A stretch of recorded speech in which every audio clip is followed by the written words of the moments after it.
as I hate to sleep alone. I need some company, a guardian angel to keep the warm when the cold winds blow. I can feel you breathe, I can feel your heartbeat faster. Take me home tonight. I don't wanna let you go till you see the light. Take me home tonight.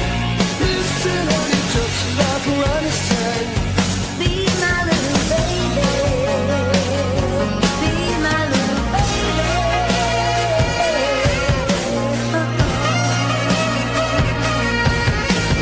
Just like Ronnie sang. I said, just like Ronnie sang. Be my little baby. Baby, my darling. I feel a hunger. It's a hunger. Take me home tonight. I don't wanna let you go till you see the light.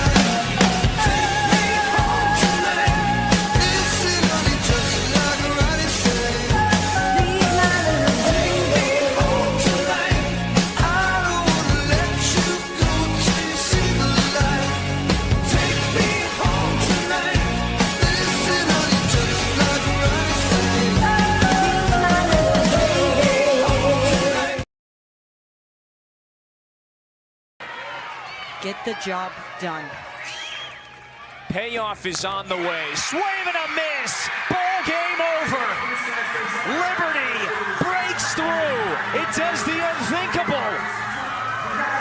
It knocks out the #1 overall seed and is moving on to its first ever Super Regional.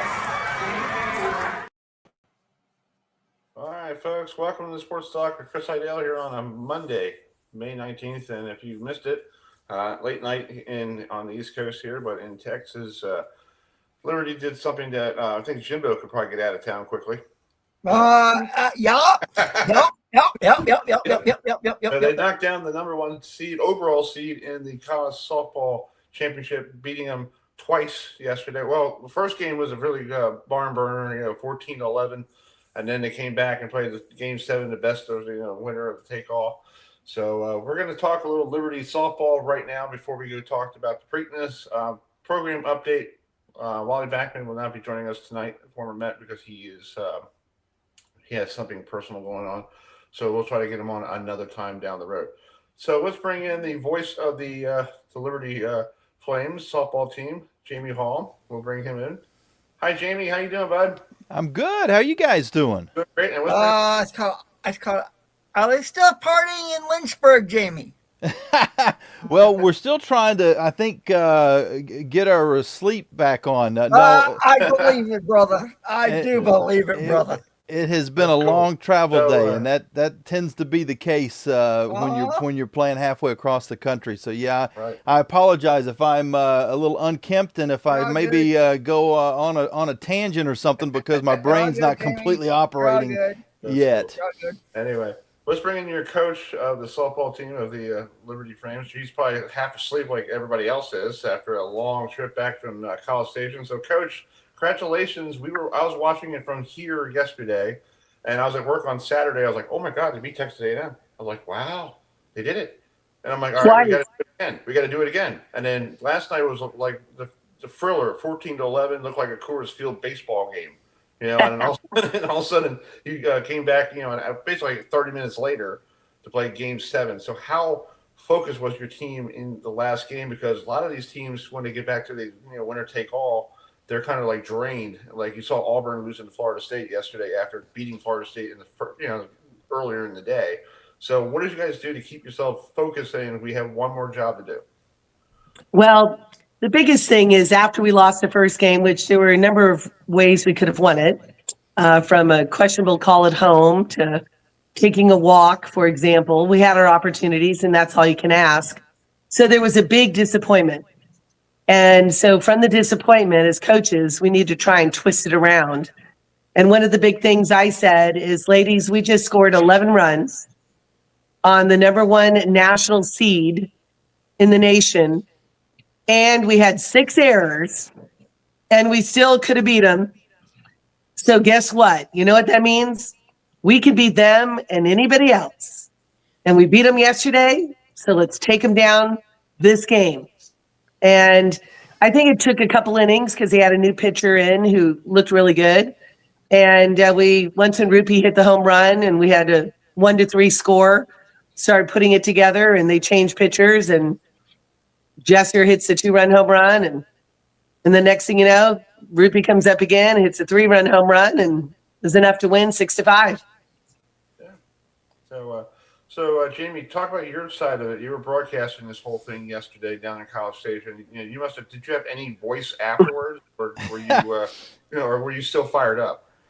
Well, no, definitely fired up. But if you said, I need you to write a script of how you could come up with the most dramatic day of softball, I don't think anybody in Hollywood would have been able to write it as well as it just played out yesterday. You talk about an emotional roller coaster from being up 6 to now down 10-6 to tying it up in the 7th inning to having the winning run 60 feet away, so close to winning it in the first game of the day. Now you go to extra innings. You give up 3 in extra innings, you lose that game. You come back out and you're down 3-0 in the next game. Rachel Roop, as Coach said, comes up huge, hits the home run, gives a little life to the dugout, a little life to the broadcast booth too. And then the next thing you know, it's tied up and it's a 6-3 game, and you're then you got that emotion, but then you're just clutching on to the 1-run win in the 7th inning, and a 3-2 pitch, the game-winning runs at first base, and Coach Dodd, I don't want to say that it felt like a little bit of deja vu from last year against Georgia. It was almost an identical spot, but Kalen Yoder comes up huge and gets the strikeout to put the Flames over the top, and it just culminated what will be a very good screenplay that will be in Hollywood next week. Yeah, I think it's going to be a great for you guys to have to go up to Oregon now. You got to take on a Ducks team that beat a Stanford team. They had to come back behind, to beat them. So, Coach, what is your? I know you have a couple days to relax and get yourself ready to go out to the West Coast. So what do you got to do for these 2 days to get your players focused on what the task at hand starting Friday? Well, the biggest thing is recovery. Make sure they get some rest. Make sure that right now mentally it should all be softball because school is over. Yeah. So that's a good thing. The other thing is we fly out on Wednesday to go across country. So we have tomorrow practice, but there's a lot of press, a lot of interviews, but all that comes with it and something you should enjoy and get used to, actually. And so the big thing is they know how big this is, and they're excited about it. We've been where no Liberty softball team has ever been before. We made history not only just being in Supers for Liberty softball, but to take down the #1 national seed out of a regional never happened before. In 20-some years, I heard of the format. So if the team doesn't believe by now, right, I don't know what's going to make them believe, but I know they believe. And it's exciting to watch them play. I hope everyone's enjoying it. They're tuning in to Jamie's Facebook channel, and we're just a lot of great stuff. I mean, you see it all over. I have over 500 text messages, just, everybody wanting to share in it, and so excited that we're giving God the glory and doing it the right way. Yeah. It's a lot of fun. Real quick, talk about the city of Lynchburg. My parents went there back in the 70s. Lynchburg College was pretty big at the time. Now you guys are bigger than Lynchburg College. But what is it like for the city of Lynchburg, knowing there is a softball team that's heading west, hopefully making a trip to Oklahoma City, where some team up the road in Harrisonburg did a couple of years ago? Well, the nice thing is, like, when we got off the bus, there was some fans there waiting for, pictures and autographs and saying hi and, all those things. So, when you get to this level, like, God had a plan. Think about all of the regionals we could have been at. We're with the #1, nationally ranked team, and a lot of vision, a lot of exposure, a lot of people watching, could be millions of people watching. So it was definitely the one. So Adam said, yeah, he was there. It was so exciting. It's like Jamie said, we went back and forth and back and forth. It was a battle to see who would win this regional war. And our kids never gave up. They didn't give up. And eventually they just ran out of time. And we were able to capture it with a 6-5 victory. Adam, you have a question for anyone? I do. It's called, I was watching last night, Dot and Jamie, and I was like, could they do it? Could they not? I was like, game 6, I was like, you guys talked about, you guys lost 14-11 in game 6, but Rachel Rue, what a player in right field. Conference USA Player of the Year. She hit that 3-run homer to put you guys over the top, and I was like, holy cow. David took down Goliath. The 16 seed beat a number 1 seed. I was like, you guys are only 3 wins away from going to Oklahoma City. So just talk about the emotions over the last 24 hours, Jamie and Dr. Dot. What was your emotion like after you knocked off the number 1 overall seed in the Texas A&M Aggies, led by a sensational coach in Trisha Ford? Well, for us, my whole focus was we never gave up. We persevered. If you can hear the underlying stories, there's the ice bath. And it was so cool that they all brought that on. And even though I was freezing, I knew history was in the making. Just keep watching us. And the Lord had such a major impact in it. Like Rachel Ruth has been doing it all year. Man, she's amazing. I don't know if she had 4 or 5 home runs, for this regionals. I'm pretty sure she had at least 4, I would think. Jamie, would you know that? Any good broadcaster keeps his scorebook with him. So I'm gonna count that while you continue talking, and I'll let you know in just Perfect. 1 second. Perfect. So the thing was, you guys, Savannah Jesse, our catcher, hadn't got a single hit all regionals. And then, so with some advice from Yoder, she decided, I'm just going to give it to the Lord. Yep. So what she did is said, go God. And she gets up there and she ripped that home run. She was just thinking just way too much. She wasn't seeing the ball well. And Yoder just said, just don't think of anything, or just think of the Lord, right? Just take a deep breath. And she did. And that was awesome. So yes, Rachel Ruth had 2 home runs in that final IF championship game. Yes. But Savannah Jesse, to be able to rip that ball that she did to tie the ball game up 3-3. And when I was at third base and Jesser was up to bat, KK was at third, and I said, KK, don't you think Jesser deserves a home run? And she looked at me and she goes, yeah, coach. She has such a servant heart. She always cares about others and put them before herself. I said, it'd be great. Wouldn't it? She has a home run. And sure enough, there it was. But yeah, we were all so excited. Yoder coming in, be able to finish the game. Escobar was giving everything she had. Her Achilles was just really killing her by the end of the game. She had given up a home run and then 2 additional hits back to back after that. And she pretty much pulled herself out. She was like, I just can't do it, and I don't want to jeopardize the game. And Yoder just came in and did a great job. It was exciting. No one had seen her before, so she had that impact for us. Yeah. And it's like, it's like people don't give Conference USA a lot of respect when it comes to softball, but there's you guys, there's Louisiana Tech, who's always had a good softball program. There's Kennesaw State, Western Kentucky. So just talk about, the mental side of having to prepare for a late night game versus Oregon on Friday night. Yeah, I think that the starting in August last year, just the grind, of just getting it done. And you have a special team when they work really hard all the time and put in a lot of their own time, just trying to help each other get better. And when they're all working to help each other get better, you know that the team is coming together. And so through the Conference USA tournament, not in the tournament, just the season, it was a grind as well. Like you said, very competitive programs.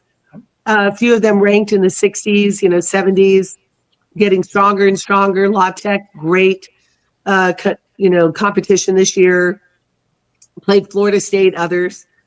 So it was a challenge for us, but we were able to win the regular season. I think we only lost 3 games. And then we go to the tournament to try to go back-to-back regular season champions, which we did, and the tournament. And we ended up losing a game. And so when we lost the game to Jacksonville State, it was like a big wake-up call. Because, you can't just show up. You can't get to a point where you lose that competitive drive and the fierce, mindset and presence that you need to win. Yeah. And as a result, we came back to win. And I think that is really catapulting us to where we are now. What are your thoughts, Jamie, when you saw the win? Well, I do have the numbers on Roop. It was actually just 3. It feels like she hit the ball so hard that it should have counted for 5 home runs for the weekend, but she had 3 on Sunday. But how about this for a stat? In the doubleheader, in the 2 games, the first championship game, the if necessary game, 13 2-out RBIs, 6 in the second game. Your team was just stepping up in the clutch. So many 2-out hits that really was the difference in the weekend. Well, you've always said, you'd rather have a 200 hitter that when a runners are in scoring position hits 450, right? You got to score the runs. And we have the table setters. And so when you look at the heart of the lineup, but even go a little deeper, Paige Dorr, phenomenal. You're right. Bryn McManus, having to play first base. She hadn't played there all season. Alyssa Hinault to step up. KK Madry had a home run as well. One game, she had a single with a quick bunt. She had a triple and a home run, almost a cycle. So as I recall a lot of what happened, I have to think of everyone, really, right? We made too many errors at shortstop. Many different reasons for that. But our starting shortstop right now might be out for the season in regards to being able to throw with her arm. But we'll find out. She's getting an MRI. But Jemiah, Byram just stepped up and made some big plays in that final game. And we didn't have any errors after having 6, the game before. So there were a lot of great things that happened, and that's what you need. You need the team to all come together, and that's what happened. It wasn't just one person. Right. Amen. Exactly. Adam, you have any questions? Yeah. So what's it like? Just talk about the diversity of the NCAA softball tournament this year. Because, you guys took down the number 1 overall seed, but there are other upsets as well, So what's your take on how the NCAA overall softball tournament has gone through the regional round and now going to the super regional round? Well, if you look at Southeast Louisiana taking down LSU. Yes. Big. Yes. Big. Yes. Yes. Georgia coming through. I believe they beat Duke. Did. Stanford was right there to beat Oregon. True. And Oregon, they have fight. And we have fight. So it's going to be a battle. They got speed and they got power, just like us. There were the usual ones know we're going to win when you look at the bracket, whether it's Oklahoma or UCLA. Mm-hmm. Texas Tech, Nebraska. A lot of people knew they'd win, but they weren't seeded as high as they probably should have been. True. With Jordy Ball pitching. Yep. So Florida State had a challenge, as you mentioned. Yep. I can go on, and I can tell you that I think the biggest surprise was Virginia Tech not hosting. True. They I'll agree gave with it. that. I'll agree They with gave that. it to Alabama.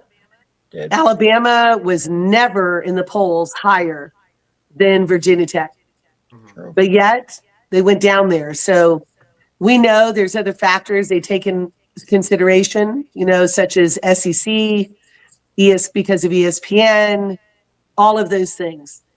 So I think that put Virginia Tech at a disadvantage of, obviously, when you're playing at home, you're at a bigger advantage.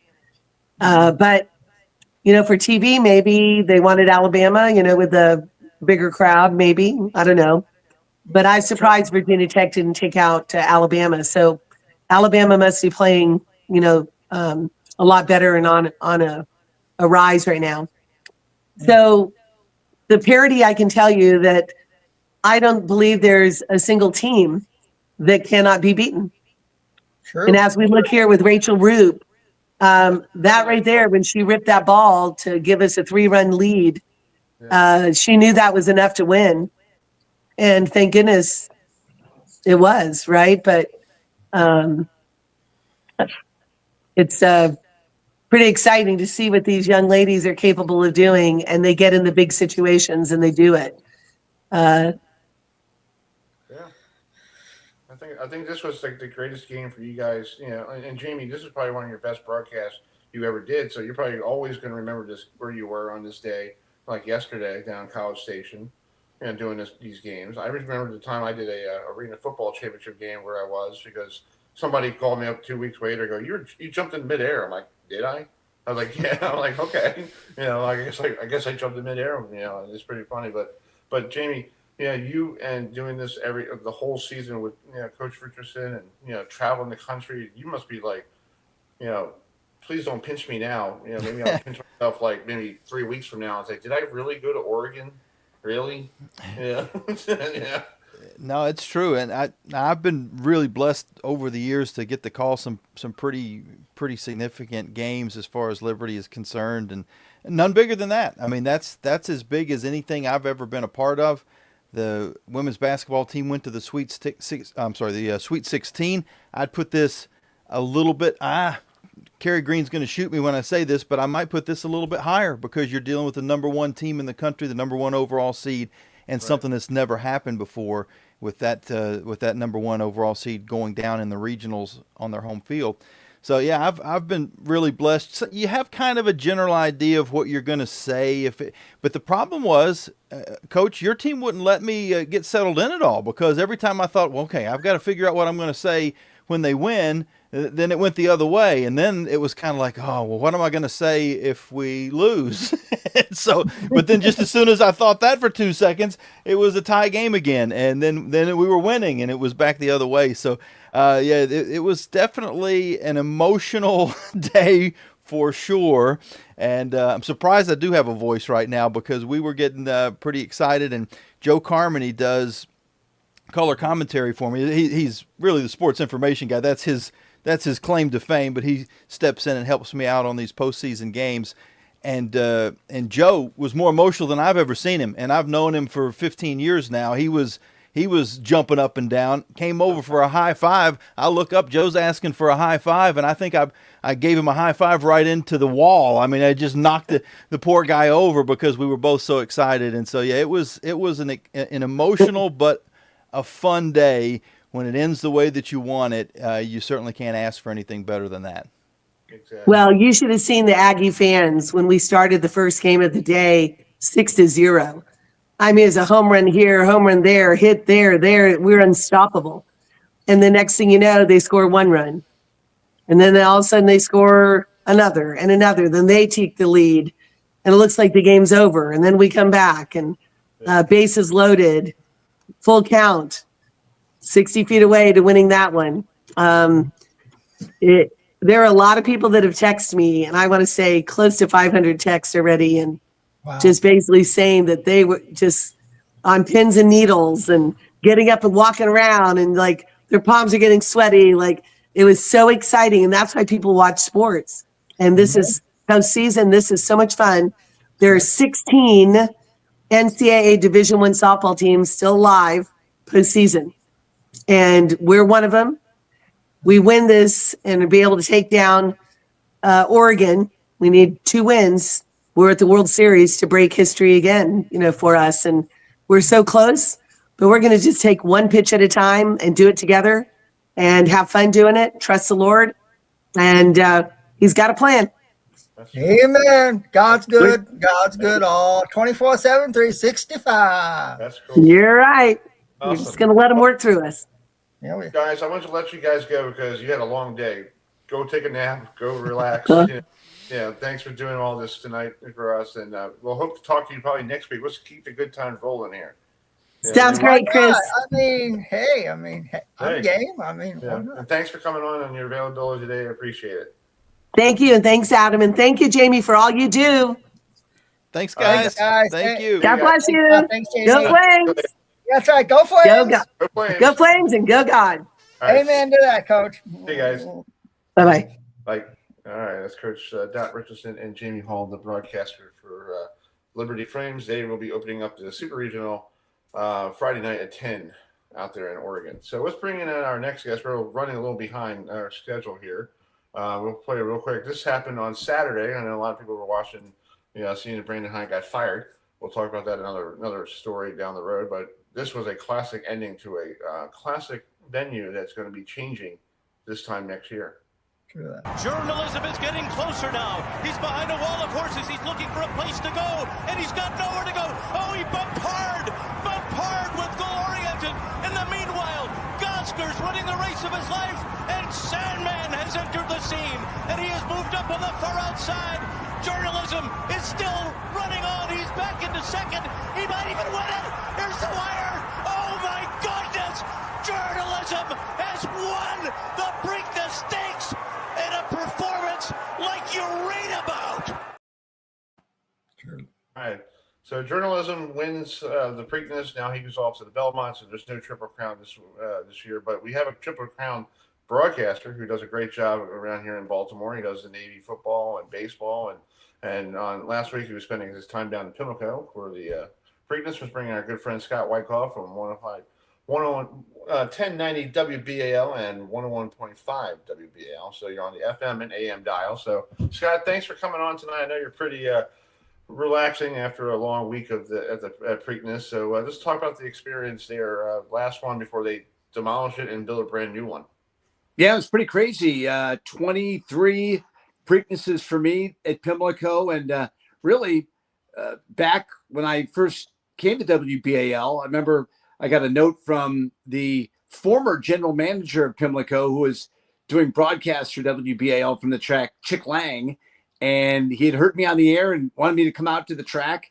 And that really, he took me under his wing, and that changed my life. I mean, it introduced me to horse racing, to some of the best stories I've ever done have been about horse racing, the industry, be it jockeys, trainers, owners, farriers, people that breed the horses, people that take care of the horses in so many different ways. Just amazing. And to be there in that building for one last time as we know it was pretty incredible. And then to have it end like it did, with journalism somehow getting through between goal-oriented and clever again. And as you heard Larry Comas there, I mean, we thought Gosker was gone free, and somehow literally almost stopping after the quarter pole between the 8 pole and the 16 pole. Somehow journalism and Umberto Rispoli, its jockey, found a way to continue to accelerate and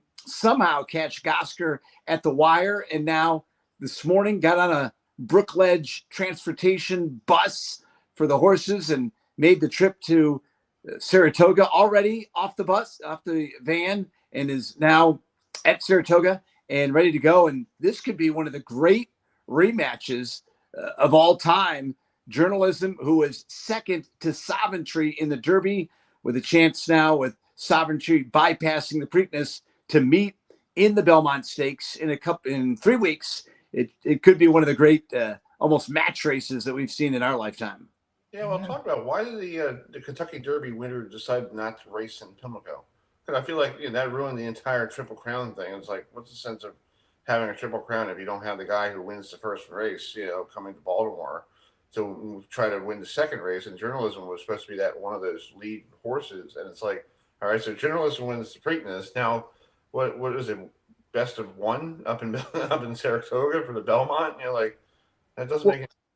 Well, I think for Bill Mott, the trainer of Savantry, for him, the Triple Crown this year, when he got a horse like Savantry, he's based out of New York and Belmont. And now with Belmont being redone, the Belmont Stakes is at Saratoga. And he's in Saratoga. That's his home base. And he has never won the Travers Stakes, which they call the Midsummer Kentucky Derby.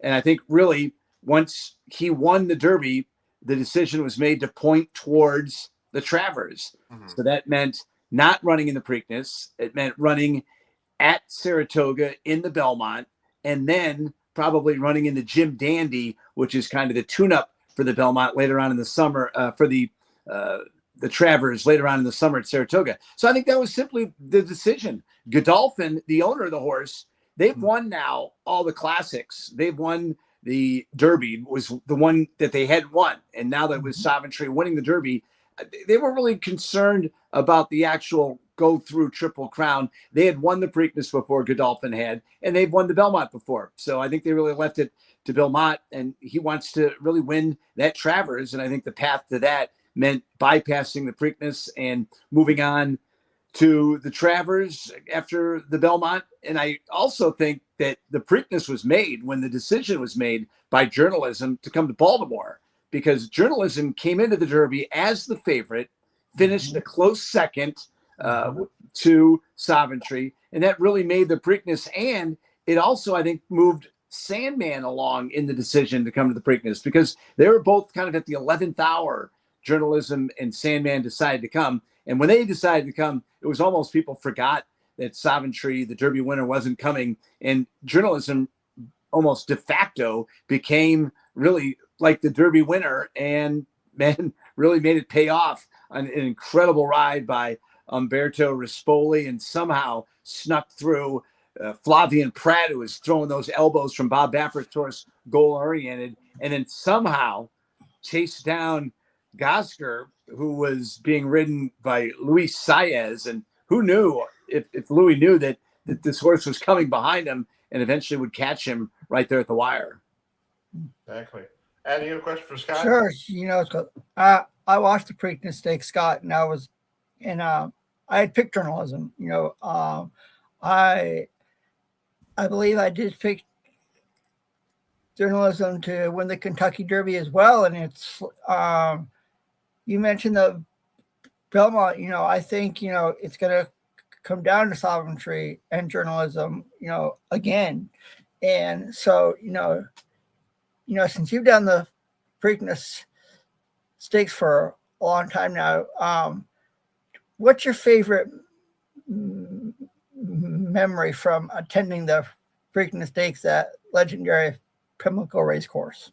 Well, I think my greatest memories at Pimlico have maybe even been off the racetrack, have been doing stories on the different people that somehow their jobs equate to what we see in the races.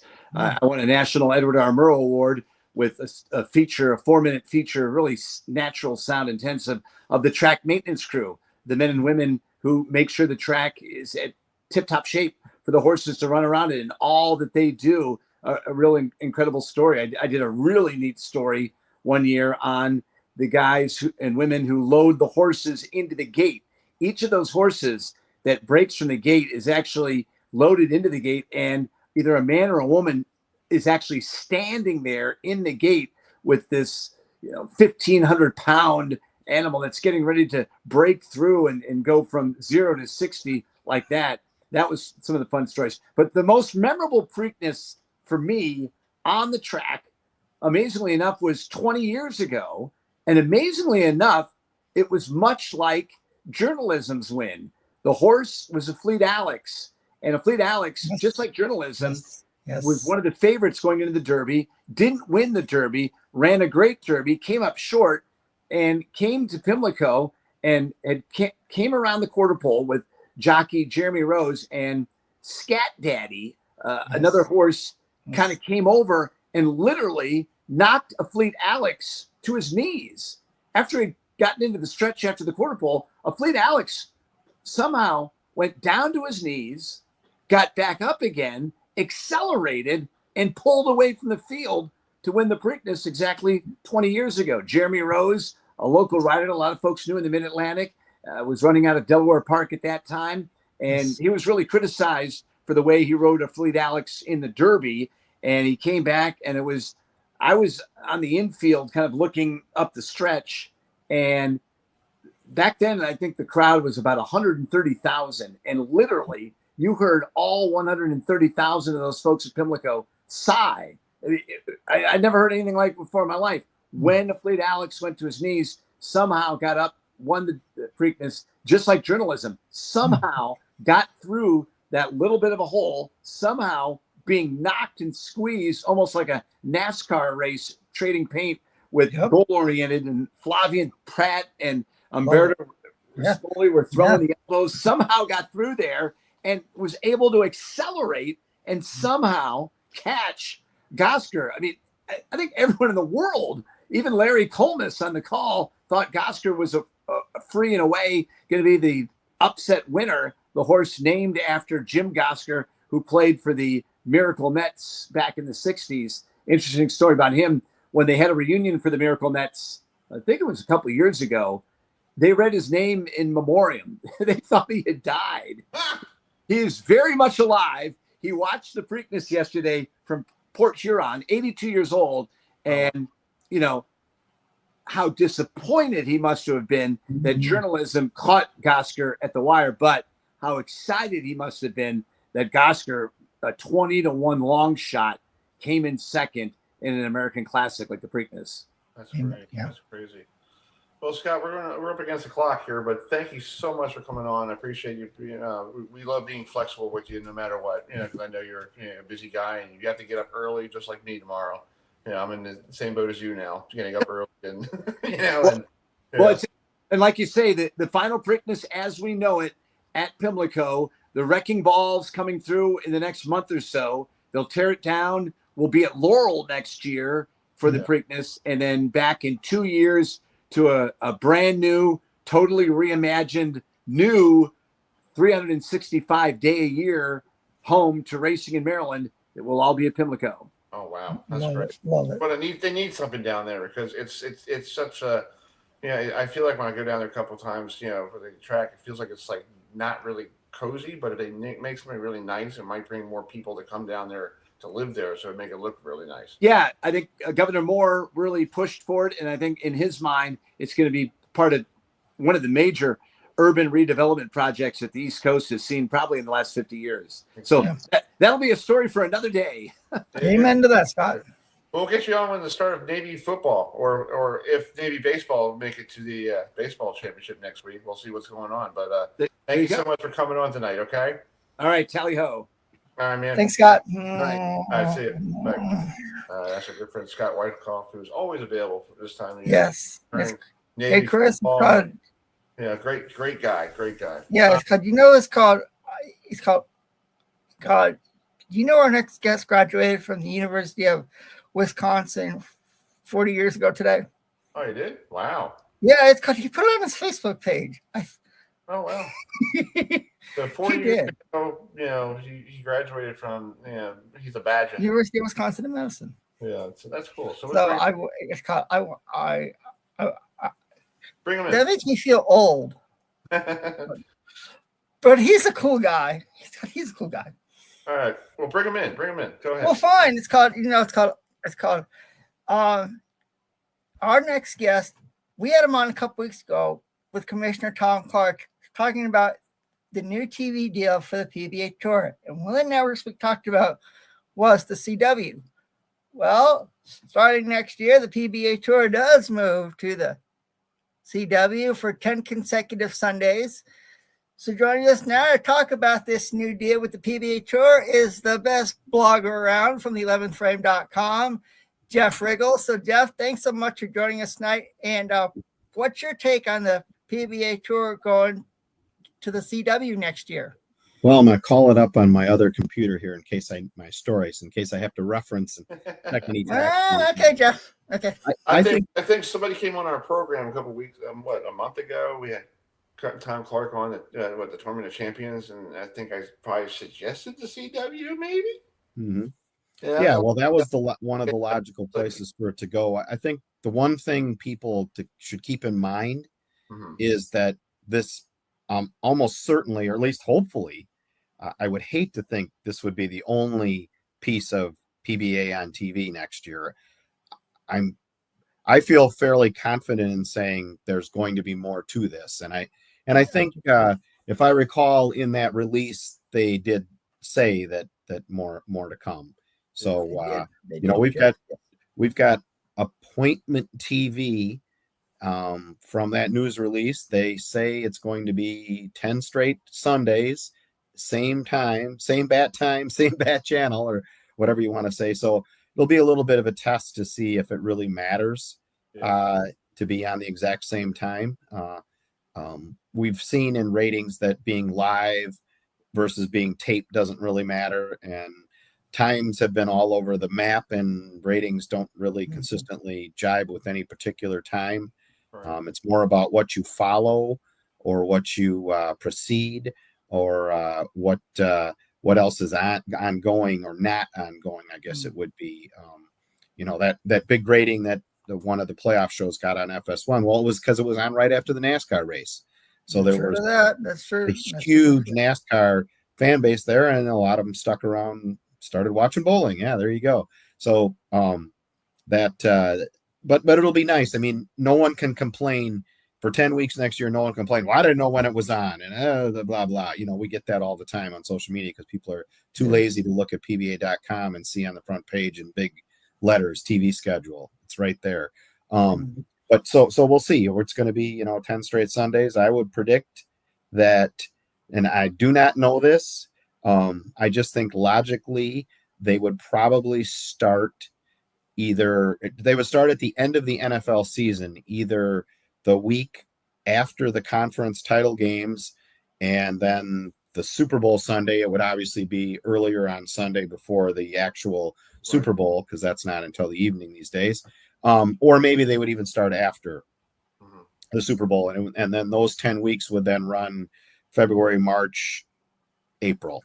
I think that's logical. I don't think they're going to want to start in January and go head to head with NFL playoff games. That doesn't make a whole lot of sense. And one thing that will be interesting to see, and I don't know anything about CW.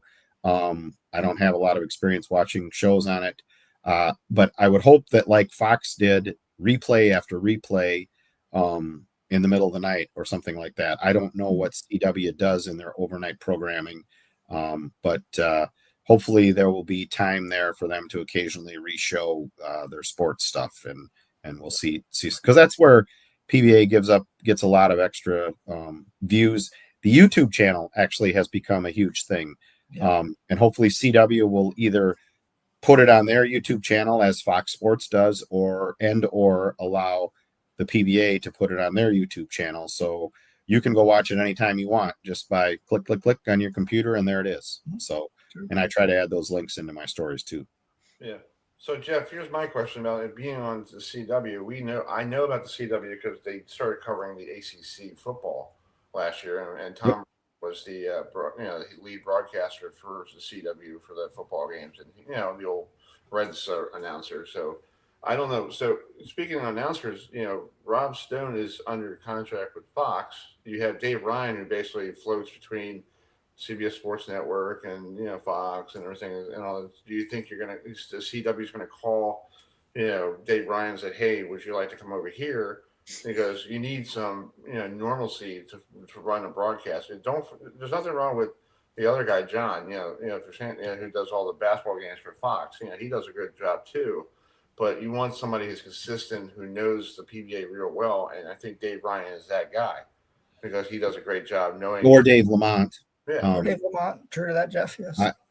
Nothing against Dave Ryan. I would be totally happy with him. I think Dave Lamont has probably the greatest knowledge of bowling, and bowling people from all his bowl TV and regular TV shows with the PBA. The wild card here is CW they may want to chart their own course, and it might not be Randy. I was at the USBC Hall of Fame a couple weeks ago. Randy's going in. I had time to talk to him and enjoy the hell out of his speech. I'm telling you, folks out there, go to the Bowl TV archive of the USBC Hall of Fame induction ceremony. It's free. There's no subscription required for that one, I don't believe. And they were some long speeches that night, but there were some great speeches. Tom Clark's was fantastic. Shannon O'Keefe's was really hit home. And then Randy was the last one of the night, and my God, he was hilarious. He brought the house down. He skewered Tom. He skewered everyone, including himself, and it was very entertaining. And I was thinking that I'd run into Randy down in the casino or something, or hanging out and having a drink, and get to talk to him later. And I was going to ask him about next year, and he was gone, and I never saw him. And I gambled till 2 a.m. that night, so but I never saw him down there. And then he was gone the next day, and I was covering the convention stuff, so I never had a chance to talk to him. But I would assume that at this point, he probably doesn't know. Maybe he does. I don't know. That's for him to tell, and at some point I'll pester him about that. But it wouldn't surprise me at all if CW, being the new kid on the block, might want to just go with something brand new.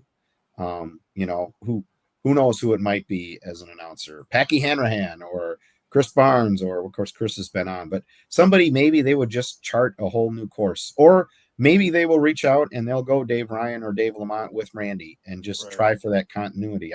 Who knows? I don't even know who the people will be to talk to. I haven't had 10 seconds.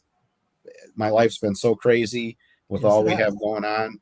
And, being at nationals and then at the convention and then come home, and a lot of the stuff going on in our personal lives and all the tournaments going on. We got PBA 50, PWBA, all the collegiate stuff, all this stuff's going on at the same time. And in the PBA playoffs, I haven't had a chance. At some point, I'll pester Tom and say, hey, who's the guy at CW that I can talk to and do a little story. And obviously another factor in all this, I've reported it. A lot of other people have mentioned it. There's going to be, hopefully, is going to be a documentary that was filmed during this PBA Tour season. Yes. I have had some contact with the people behind this documentary. I know more than I can say or write, but I will have a story at some point when they're ready to announce where it's going to be, when it's going to be, all that sort of thing. But obviously it's going to be somewhere in advance of the next PBA Tour season. So it will be somewhere late 2025 and or early 2026. Details to come. But I've heard the people behind this are pros. I've had some contact. These guys know what they're doing. They've got experience in this area. I guarantee their quality of this will be good, and it'll be interesting to see how much this could impact the next year's shows. If it's not on something that's tied to CW, will they even reference the CW shows? What other networks might PBA be on, or streaming services? How much will be tied into this documentary? There's so many open questions out there that have yet to be answered. And, those answers will come over the next few months. I mean, the PBA has to figure out all kinds of things. Are we going to have an exempt tour? Are we going to have more tour trials? There's so much out there in play. Tom's going to get some pestering for me too when my life calms down a little here and we get to the summer and I have a chance to focus on a few things. And Jeff, when I was at the TOC in Akron for Easter, there was like a documentary crew going around, that's the people. And it was like, and they had that Sunday, Ben Stiller was there. Yeah, and I was like, he's involved. That's what I thought, because no one expected to see Ben Stiller at a PBA Tour event. And when I was like, what's he doing here? Yeah. So And it's I like, don't know. I don't know if he's going to be the narrator I don't or know. or I don't know. what. But when I saw all these people with all these cameras, I was like, I mean, they even had a sign, saying there was like a documentary crew on the outside of, on the doors of Riviera Lanes. And when I walked in, I was like, I saw these people with cameras walking around. I was like, what's going on? And I was like, well, they're here to make a documentary. I was like, okay. So, I mean, maybe it'll be good for the sport of bowling. And I mean, I want, and Bayside Bowl is having their 15-year anniversary this year, and there's a local CBS affiliate up in Portland, Maine, and they had Charlie Mitchell on, and he actually talked about the PBA Tour could return to Bayside Bowl in 2026. So I don't know if it's the PBA League or something like that. It's there right now, Adam. It's like we don't. Yeah, so it's like, I'll go up to when Bayside Jeff. I don't care. I mean, if it's in the summertime, I'll go, or in the fall, I'll go up there. When that happened last year, I wrote in my story, and Tom said in my story that he wanted that to happen. He didn't want it to not be at Bayside this year. There were a variety of things, including the ending of the Fox contract and being uncertain. They couldn't have the PBA League after June because they didn't know that they were going to have any, Fox dates. And also that played in. There was all these things in play.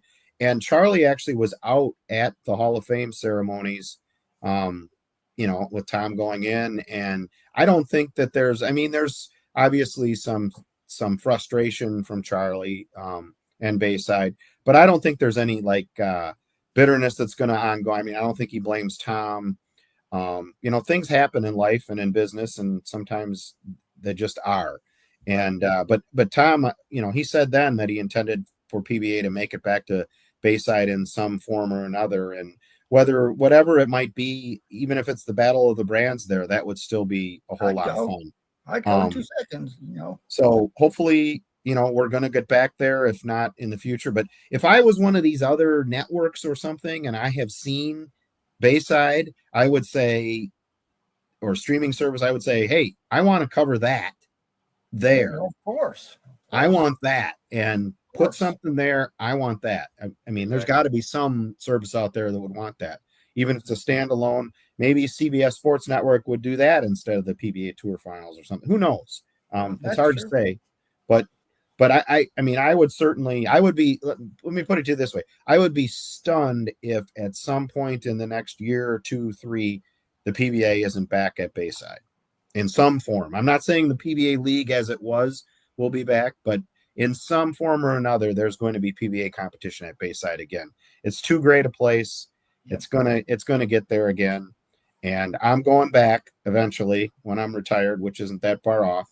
I will have the time, and I will get back there. I had so much fun there when I was there in 2016, the second year it was there. It was a riot, and every bowling fan should make it there.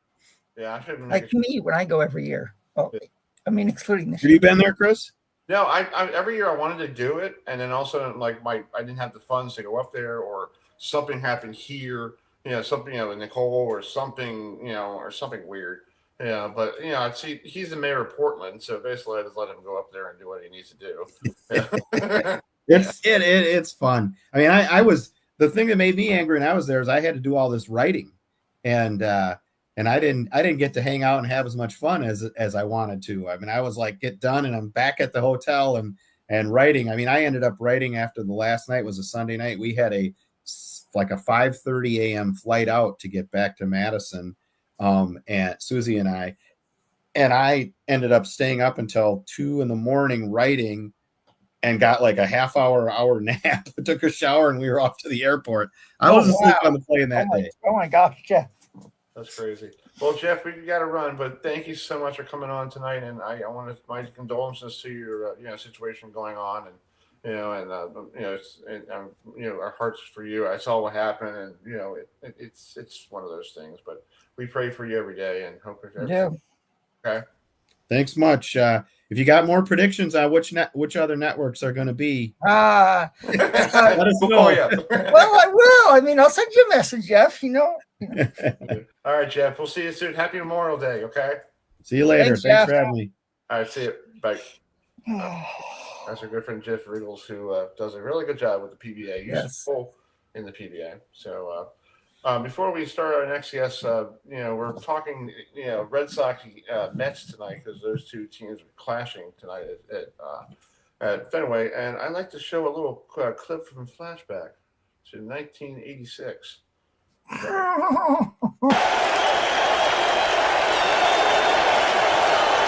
Got him.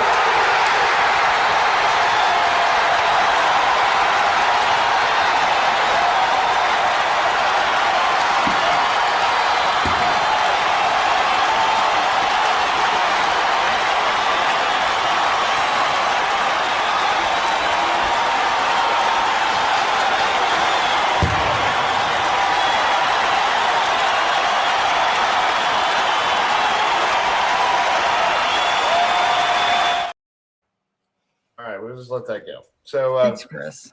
yeah, that was the 1986 World Series between the Mets and Red Sox, and I was 6 at the time when they won the World Series, and I didn't understand what happened. I thought my team's going to win the World Series every year, because they were such I know how I feel. yeah. But Erik Sherman, who does a really good job, he writes these great books about the '86 Mets and the Red Sox. So, Erik, thanks so much for joining us tonight. We were trying to get Wally on the phone, but Wally had something going on, but we'll get him on another time. But thanks. Oh, that's too bad. Yeah, Yeah. yeah. I'm a big fan of Wally's. I always thought that that Wally should have been given a shot as Mets manager. You know, I mean, he was at AAA Las Vegas in the Mets organization, and he managed and really nurtured 13 or 14 of the players that would go on to be on that 2015 pennant-winning Mets team that lost the World Series to the Royals. A really good team, and I always felt like he should have been given a shot. And I know it was close a few times when it really looked like they were going to make him the manager. So it's too bad that Wally couldn't join us. He's a lot of fun. Yeah, I met him a couple times. We had him on the show. I met him when he was up in when he was a Long Island Duck manager. He was up in York, and I had a chance to be in the locker room after the game. And and for me being a kid growing up watching the Mets and seeing him in the locker room as a manager along with Ed Lynch, and I'm like, wow, this must be what it was back when I was a kid. Like, Wally Backman, Mr. Tough as nails, making plays on his stomach, I remember I was trying to do that in the backyard with my dad, like trying to like dive and go, throw it this way, but I couldn't do it, but Yeah. But him and Lenny Dykstra were like, the bad boys, wild Yep. boys, they, I love the song. I could hear the song right now in my head right now when I, from that video, the '86 Met video. But tonight they're playing each other up in Fenway. I know it's years later, and players have changed, and there's no Dwight Evans, and who you had a chance to interview and all that stuff. There's no Roger Clemens. There's no Tom Seaver, who was on the other side of the field. Yeah, I actually just came out with a book with Dwight Evans. I co-authored his autobiography that was released last summer. Yeah, I haven't had a chance to read it. I've been so busy. I have you gave me the script, the manuscript on the email. I'm like, I'm going to print this out. I'm looking at it going, well, I got to get more paper. But we'll read it another. But I see like you do a great job with these books, and what's it like talking to Dwight Evans? Because people don't realize Dwight Evans was a Red Sox, but he did spend some time here in Baltimore, a couple years, right? As a I would reverse that. A lot of people don't realize that he was in Baltimore for 1 year, and he gets asked to this day, why'd you leave the Red Sox? And well, it wasn't his decision. Right. He had 19 incredible years in Boston, and they didn't re-sign him, and so he the last year of his playing career, unceremoniously ended up in Baltimore, and really for a guy that, I mean, his statistics in Red Sox history. I think he's number 2 in games played behind Carl Yastrzemski. Um, Almost 400 home runs with the Red Sox. I'll give you something that people don't know about Dwight Evans. He had more home runs than any other American leaguer in the decade of the 80s. Oh, wow. And he had more extra base hits than anyone in all of baseball during the 80s. But the book that I wrote with him, it's not just about his greatness with the Red Sox. He did it all while raising 2 sons with neurofibromatosis. Both sons would later, as adults, succumb to the disease. So a lot of sleepless nights in the hospital, and he'd leave hospitals right to Fenway Park and perform as great as he did. So I've really, I know it's a Red Sox Mets theme night. Yeah. I've really gotten very close with many of the Red Sox and Mets from that season, from '86. I wrote a book with Davey Johnson, the Mets manager. I wrote a book with Mookie Wilson, and then I basically wrote books with the entire '86 Mets team and the '86 Red Sox team. So, I mean, I guess you could call me an expert on the subject. I don't mean for that to come out the wrong way, but I don't know. I can't even just tell you what happened, but I could tell you what they were thinking and the strategies. And one of the thrills in writing books with them is uncovering stories that had never been told before. And there were some real nuggets, especially from that World Series. And so I don't know if anyone's watching us tonight with the Mets and Red Sox playing, but hopefully they'll get to see the interview after the game. Yeah. Well, here's the thing. I met Bob Stanley, the closer. Love him. He was one. I think he was a pitching coach for one of the minor league teams that played Buffalo. Or Bowie. He was back in I think he was down in AA for a couple of years or something. Okay. And I had a chance to meet with him and interview him about what happened in that sequence. When he pitched against Mookie Wilson. And he goes, I don't talk about it. Because it's just one of those things. And we look at it the film to this day, Erik. Bill Buckner shouldn't even be there at first base. No. He had injuries. So what was John McNamara thinking in his mind? Going, yes, he was the guy who. Because I was watching the other night, the old Jimmy Fun exhibition game in '86, and he was, and I was reading somebody who write about it. He started after that exhibition game in early September. Okay, got on a hot streak and helped the Red Sox make it to the World Series. And then also he got these injuries. And John, I guess John, the manager, wanted to put his best first baseman in, but he should have made a change to get somebody else. And if he did that change, that sequence wouldn't happen. Well, so you're absolutely right. They would put in Dave Stapleton, the backup first baseman, late in games. Buckner was hobbling on 2 really terrible Achilles heel injuries. And I mean, that's enough to sideline a player for lengthy periods of time.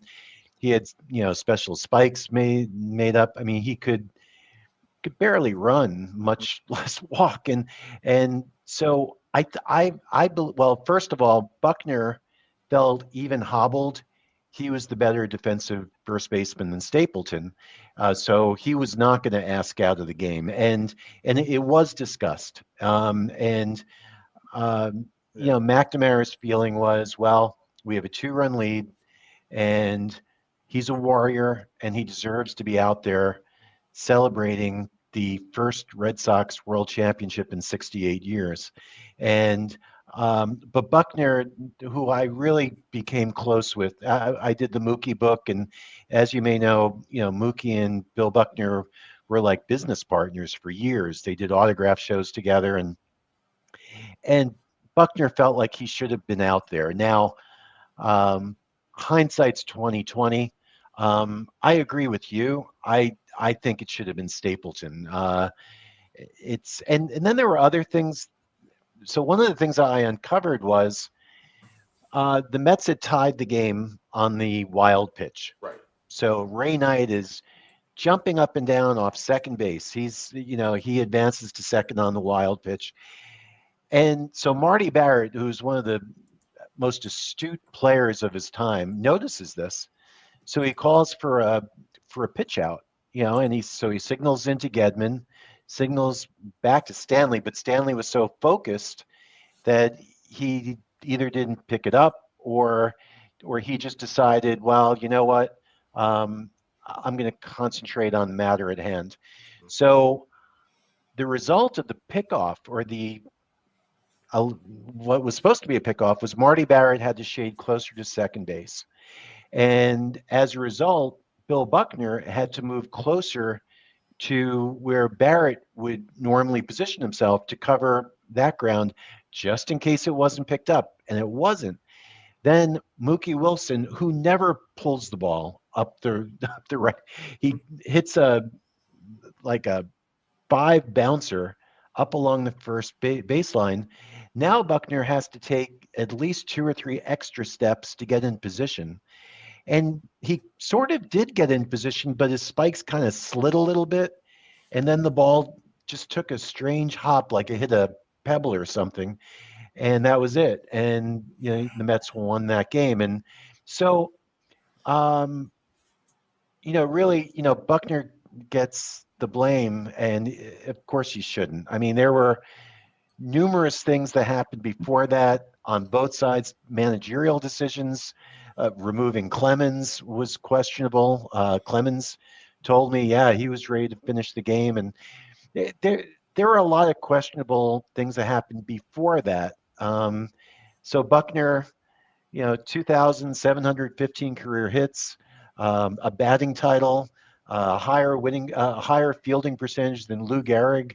What people will remember is the ball that went through his legs. And despite his public persona, he told me that there were still scars, like right up until the end. And I did the last interview of his life, and he said, it still hurts, and he hated what it did to his family. Some of the comments that would be made to his kids and so forth. Wow, that's crazy how people get on social media or before that we didn't have social media, like just comments to people. Yeah. And like you see today with stuff on social media, like, why do you need to make comments about somebody? They play a game, you don't. You sit there and you pay them money to go to a game. You're not on. Like, I learned this when I was a kid, and Adam knows this now. When I was a kid, I got upset when the Mets lost. I'm like, damn, and then it took me all 2 days to get over it. Now I'm like, it's just a game, right? And I'm not playing in it, so why am I upset? There's a 24-hour rule, like John Harbaugh said down here in Baltimore. There's a 24-hour rule. After that, let's move on. And right now they're playing and they're losing 3-1, but it's okay. We'll move on. Well, I'll tell you one thing that, Chris, that really concerns me. It's the legalized gambling. Right. And I really believe that at some point something bad is going to happen. Somebody's going to lose a lot of money, and I hate to even say it, and so I won't. But you know where I'm going with this, I agree. And it's at least then. I think it was the heartache. The Red Sox, the Boston fans have always been. They're great fans, but they're so into the team, and it's been 68 years, and the curse of the Bambino and the whole thing, and they took it badly, and so Bob Stanley and Bill Buckner unfortunately took the brunt of it. And you mentioned meeting Stanley. People don't know this about him, but he is a great personality. He looks he always looked kind of solemn, or like the guy on the commuter train, after a long hard day of work, like an accountant, and really serious. And but in like a Bob Uecker, Bob Newhart kind of way. Like he once said to me, after he signed $1 million contract back in 1985. He's warming up in the bullpen, and some fan shouts out to him, um, "Hey, hey, Steamer, you know, you're worth every penny of that contract. It's the dollars I'm worried about." Wow, Eric. Oh my And God. and Wow. Bob Stanley, he turned to the guy and he said, "That is fantastic. I'm going to use this for the rest of my life." And he did. And when I interviewed him for the book on the Red Sox, Two Sides of Glory is the name of the book. I mean, it was just one. It was like being with Bob Uecker, the self-deprecating humor. What a wonderful man he is, and how he handled it, and he's got a real sensitive side too. And all those guys did. You know, Bruce Hurst. He broke down 3 times during the interview that I had, and he said a couple of really profound things to me. He said, sometimes the greatest challenges in life aren't what you accomplish, but what you overcome. And then he also said, you know, I would have rather lost the World Series with the Red Sox than won a World Series with some other team. So those guys really loved each other, and that really separated that '86 team from other Red Sox teams from the past, where, you know, there was a saying, you know, 25 players, 25 cabs. That was not the '86 Red Sox at all. They were a really close-knit group. We're, yeah. And Adam, go Eric, ahead. you know, so because I'm from New England, so obviously I am a Red Sox fan, and it's like I remember so many incredible players that have played for the Red Sox over the years. You mentioned Bill Buckner. I grew up with Wade Boggs at third. I remember Roger Clemens. Oil Cam Boyd was a starting pitcher for the Red Sox. I remember Carlton Fisk and Yastrzemski, and it's like, I mean, it's like, you know, I was 5 years old when, you know, what happened in '86, and it's like Red Sox fans will never forget it.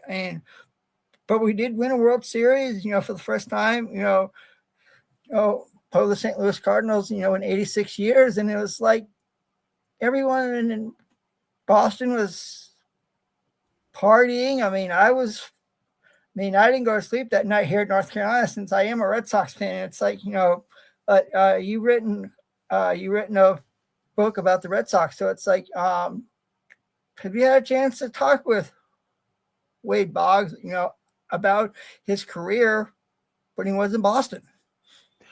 Well, so the book that I wrote with the '86 Red Sox, Two Sides of Glory, it included, you could say, literary portraits. Each chapter was devoted to my interviews with the key and most intriguing players from that team. So all the starting, you know, the starting 8, you know, the starting pitchers, the relievers, and for good measure, I threw Steve Lyons in there because he grew up a Red Sox. He was the only Red Sox fan in the state of Washington, and he actually became a Red Sox, and just he was heartbroken that he got traded mid-season, but he can go to his grave saying that he was traded for Tom Seaver. But to answer your question, Adam, yes, I interviewed Wade Boggs at length in his home in Tampa, and we talked about his career, and talking to Wade Boggs is like talking to, you know, a scientist when it comes to hitting. I mean, he just and he could talk hitting at any level. You know, he could talk hitting with someone like Ted Williams, or he could talk hitting to a 5-year-old. He just was incredibly astute on hitting, and of course, you know, he was a modern day Tris Speaker or a Ty Cobb. I mean, he was just a tremendous hitter, and you know, one interesting thing he said to me for the book was, he did finally win that World Series ring, but it was later with the Yankees in 1996. And I asked him, what was going through his mind when he was on that police horse, riding around Yankee Stadium after winning the World Series with the Yankees. And he said, I was trying to imagine what this would have felt like in Boston. Oh, I believe it. I believe it, Eric. So even then, he never wanted to leave the Red Sox, and but he did get his ring with the Yankees. But like I said, he was going through his mind right after winning the World Series with the Yankees was, wow, I wonder how this would have felt with the Red Sox. Yeah. Yeah. Well, I think it's great. You did these books, and you get people to actually see the both sides of the '86, World Series. The Mets side where, I was like victorious and happy because I got my second World Series title and still looking for the third one if we ever get one, and then you did the other side of the heartbreak of the Red Sox fans and the Red Sox players, knowing they had a chance because they actually blew that up on the Jumbotron at Shea Stadium. Congratulations, Red Sox are winning the World Series. Yeah. And it kind of brought, the jinx to them, and all of a sudden everything, went south, like the hits after hits, like Carter, the 2-out single, and then, and Kiefer, Kevin Mitchell, and then Ray Knight, and, and Mookie and all that stuff. And then coming back the next night and basically taking the lead against the Mets. And then the Mets had to come back again, and Darryl Strawberry hits that 3-run home run, to, pretty much put it, ice it, in the 8th inning after Ray Knight, took the lead, on a homer. And Ray Knight, it's funny, Eric, I moved from New York down to here in 1987. And it felt like Ray Knight came with us because he played at Baltimore the same year. So I got a chance to talk to him a couple of years ago when he was working for Masson. And he was really cool to talk to. And, and I asked him questions about the Eric Davis fight, that everybody knows about. And he said to me, yeah, the guy never shut up. He just kept yapping. And I was like, can you please just shut up? And he goes, no, he's mouthing. Yeah. And I'm like, no. Because when he threw it, he slid into third base, he started mouthing, and I go, that's it, buddy. And then he just bow, and then you hear Ralph Kiner go, both benches empty and the fight's breaking out around. But if you hear the Reds version, it's like, oh, we got a fight going on here. It's like, okay. Yeah, and the Mets got into 4 bench clearing brawls that year, and it's because they were the first team. You really, with the curtain calls and the fist pumping, and teams didn't like that. Oh, today, I mean, guys are doing all kinds of things after a 3rd inning home run, and it's absolutely crazy. Then, I mean, if you take a curtain call and pump your fists after a home run, the next guy was going down, but the Mets were well suited for brawls. You mentioned Ray Knight. I mean, he was a Golden Gloves boxer. They had Kevin Mitchell on that team, who's a good friend of mine, and I mean, it took 3 Reds to hold him down. He had Strawberry, who never backed away from a fight back then, defending his players. So they were a brawling team. And what's interesting about that brawl that you mentioned with the Reds, that was the beginning of the end for George Foster. Foster was a celebrated acquisition by the Mets prior to the '82 season. I mean, he was on a Hall of Fame track with the Reds. One season, he had 52 home runs, and it comes to the Mets, and he dropped off, but he was still, a solid left fielder for them, and he sat on the bench during that brawl with the Reds. He's just like, what are we doing? Like, what example are we setting for kids? I think that was their 3rd brawl of the year, and that didn't sit well with the other Mets. Like, even Mookie, who's a preacher now, I mean, he was out there because that's what you did. You defended your teammates. Hey, I met Gary Carter a couple times, and Gary Carter was my idol. And real quick, and I talked about '86 Mets with him, and he starts giving me this smile, and he was like, "Yeah." And it's a quick story, real quick. When I was living down here in Baltimore, my little league team was the Mets, and my dad goes, "Oh, let me go grab number 8 for you." And somebody goes, "Oh, you got Cal's number." My dad goes, "Go blank yourself. It's Gary Carter." Yeah, and I told Gary that story, and Gary's like, "Tell your dad, nice." Yeah, yeah. But sadly, he passed away, and and I had a chance to. I learned about it because my ex-girlfriend told me about it, and Elena Cepeda sat me down and told me, about what happened to him and what's going on, and I cried after leaving the airport. Eric, Oh, I was in tears. You know, it was the worst trip back to her place. I was like, I thought I was invisible because you think your idols are superheroes. You think they're immortals, and they're just like you and I. what's interesting about Gary, he was, a milk drinker, never swore. He was lived this, I, idyllic existence. And his teammates, with the exception of Mookie, the rest of them, they were the bad guys that won, and the drugs and the boozing and the staying out late and all that stuff. Gary Carter is still the only Mets player from that team that's passed away. It's uncanny. As every year goes by, that just it amazes me. Of all the Mets players, you would think Gary will outlive them all. Right. And he left us. It's been over 10 years. It's incredible. Yep.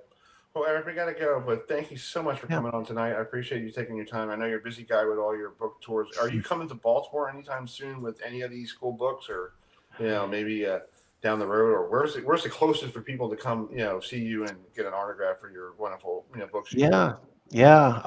Well, I'll tell you. I'll be in Cooperstown like I always am over Hall of Fame weekend. Okay. And I'll be in front of Moni's bookstore on Main Street that Friday, Saturday, and Sunday. Mhm. So I don't know if the Orioles have any links to this Hall of Fame class. I don't think so. Maybe. But it's a fun event, and baseball fans from all over go up to Cooperstown. So I'll be up there then. But if any of your listeners want to reach out to me for a book, I can send signed books. My website is www.erikshermanbaseball.com. That's Erik with a K, erikshermanbaseball.com. I have a podcast, The Erik Sherman Show. You can listen to that Spotify, Apple, and they can follow me on what's now X at by Erik Sherman, BY Erik Sherman, or on Facebook. So there you go. That's cool. Here's the website, folks. If you want to go on and get a book from, or signed book from Erik. So, Erik, thank you so much for coming on tonight. And sorry that Wally couldn't make it, but we'll get him another time. But when he does, please give him my best. I will. And thank you so much. And you have a great Memorial Day weekend. You too, Chris. Thanks, Adam. All right. Thank bye, you, guys. Eric. Appreciate it. Okay, bye-bye. All right. That's so good to talk to that guy. He does a really great job writing books and all that stuff. Adam, you want to bring this next guy in before we? Sure. Folks, the Cincinnati Bengals, in my opinion, had a really good NFL draft, bringing in a couple stars from the SEC. They brought in Shamar Stewart from Texas A&M, Demetrius Knight, linebacker from South Carolina, Dylan Fairchild, a guard from Georgia. So joining us now to talk about the Cincinnati Bengals draft picks and the upcoming schedule is our good friend from the Cincinnati Bengals radio network, Dave LAPHAM. So, Dave, thanks so much for joining us tonight. And what's your overall take on how the Cincinnati Bengals did in this year's NFL draft? I think it was a solid draft for the Cincinnati Bengals. I think they went in with a plan. They definitely had an idea of what they were going to try to do, and that was to solidify the interior of the offensive and defensive lines of scrimmage. And I think they did that. They had a plan of what they wanted to accomplish. I think they went out and executed that plan. They got people that I think are really going to help them in the interior, the offensive line, the interior, the defensive line. I think at the linebacker position, they get some help. They get some help at safety. So right up the middle of that defensive football team, where I think you have to be strongest, like in baseball, for example. You look at good defensive baseball teams; they're stronger catcher, shortstop, second base, and center field. In football, you have to start by being strong up the middle defensively with your defensive tackles, your linebacker, inside linebackers in the safety position. I think they've done some things to solidify that.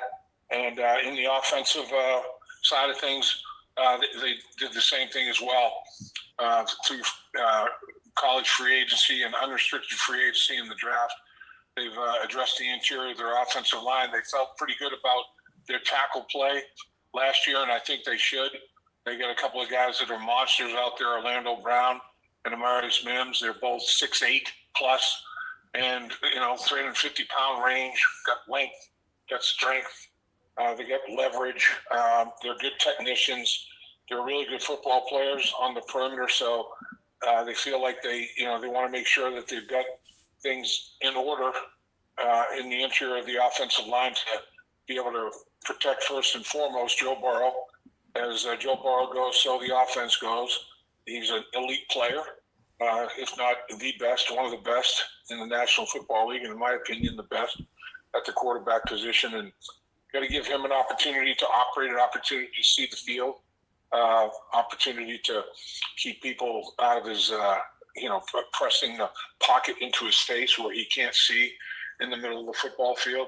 And that's going to happen with more stout play from the center and guards in the pass protection, take on the defensive pass rush sooner, form a very solid pocket from the pocket up in the interior, let the tackles keep the width of the pocket, and the interior guys are responsible for firming up the depth of the pocket, and let Joe Burrow do his thing with the weapons that they re-signed Joe Burrow, extended him.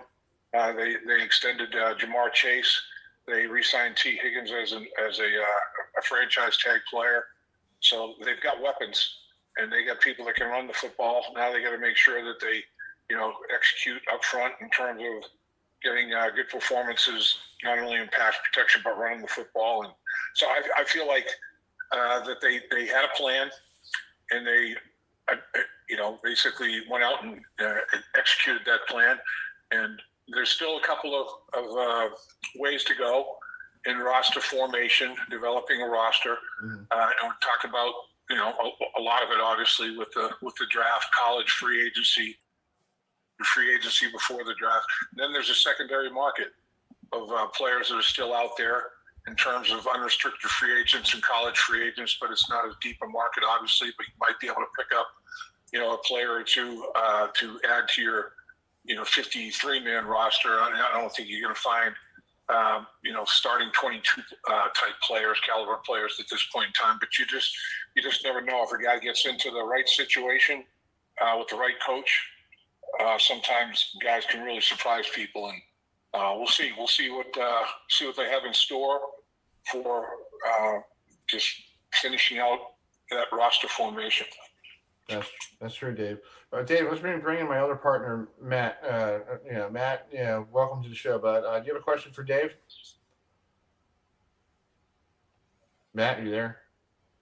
Can you guys hear me? I can hear you. Yeah, I Go can ahead. hear you. Go ahead. Do you have Dave? Okay. Go ahead.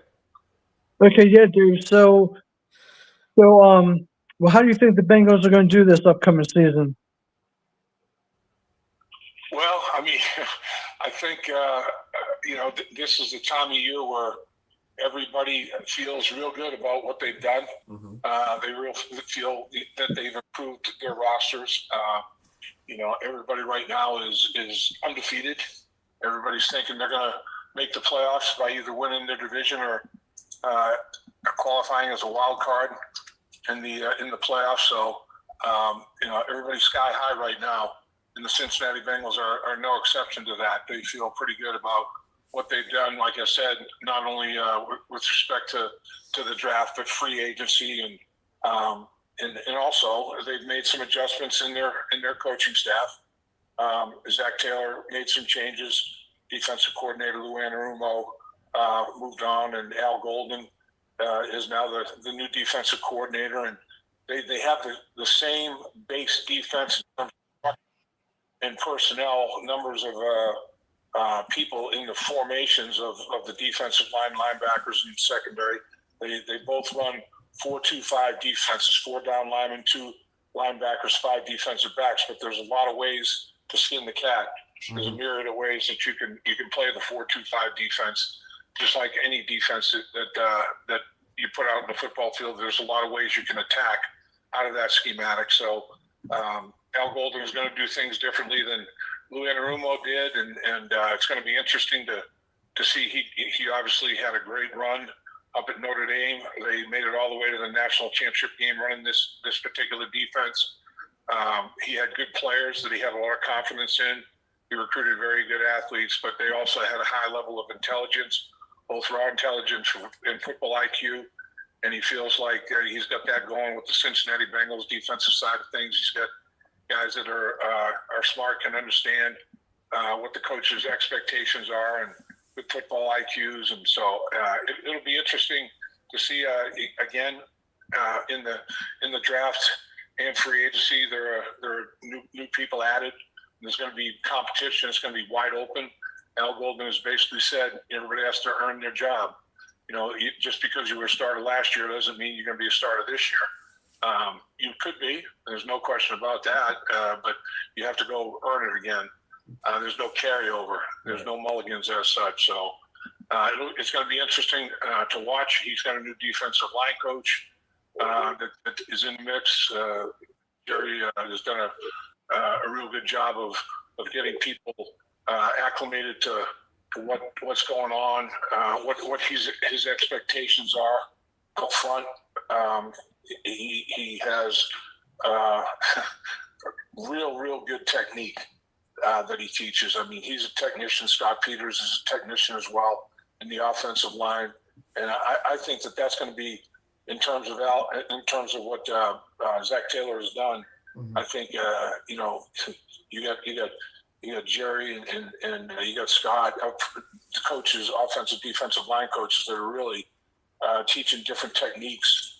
They're going to have different offensively, different blocking schematics. Defensively, they're going to have a different way to attack the opposition's offense. So it's going to be interesting, and I think the level of competition and at the mini camps and training camp is going to be something to notice. I think it's going to be a day-to-day battle. One group is going to win one day. That doesn't mean they're going to win the next. And it's going to be that way, I think, the entire training camp and into the preseason and regular season. Both of these coaches are extremely competitive. They both coached together with the New England Patriots last year, and the Bengals brought them both over from New England, and so they practiced against each other. They've put together practice periods. What we're going to do in each period, how we're going to make our respective position groups better, how we're going to approach that, what we're going to do, how we're going to do it. So they've been through all that. I think that's going to be a plus for the coaching staff when you get your offensive and defensive line coaches that are on the same page, that have already been with another organization, being on that same page. I think there's going to be some carryover there. So I do think that it's they're going to do well. I mean, I think it starts up front as a former offensive lineman.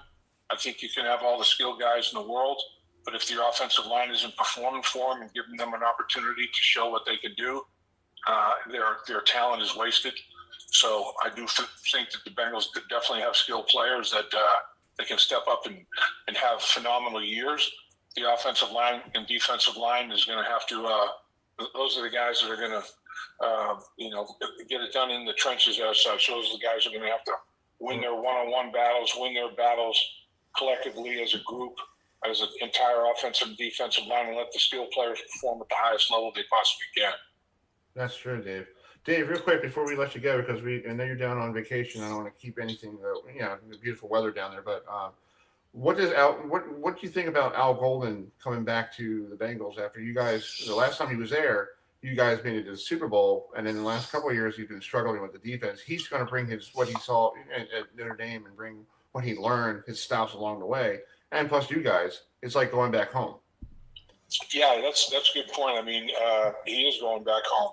Al Golden was linebacker coach here with the Cincinnati Bengals, and the linebackers that were here. Logan Wilson, Jermaine Pratt. Jermaine Pratt's situation is murky, cloudy at best. They're not sure what's going to happen with him. He's requested a trade. Will he be at training camp? If he's not at training camp, how long will he be out of training camp?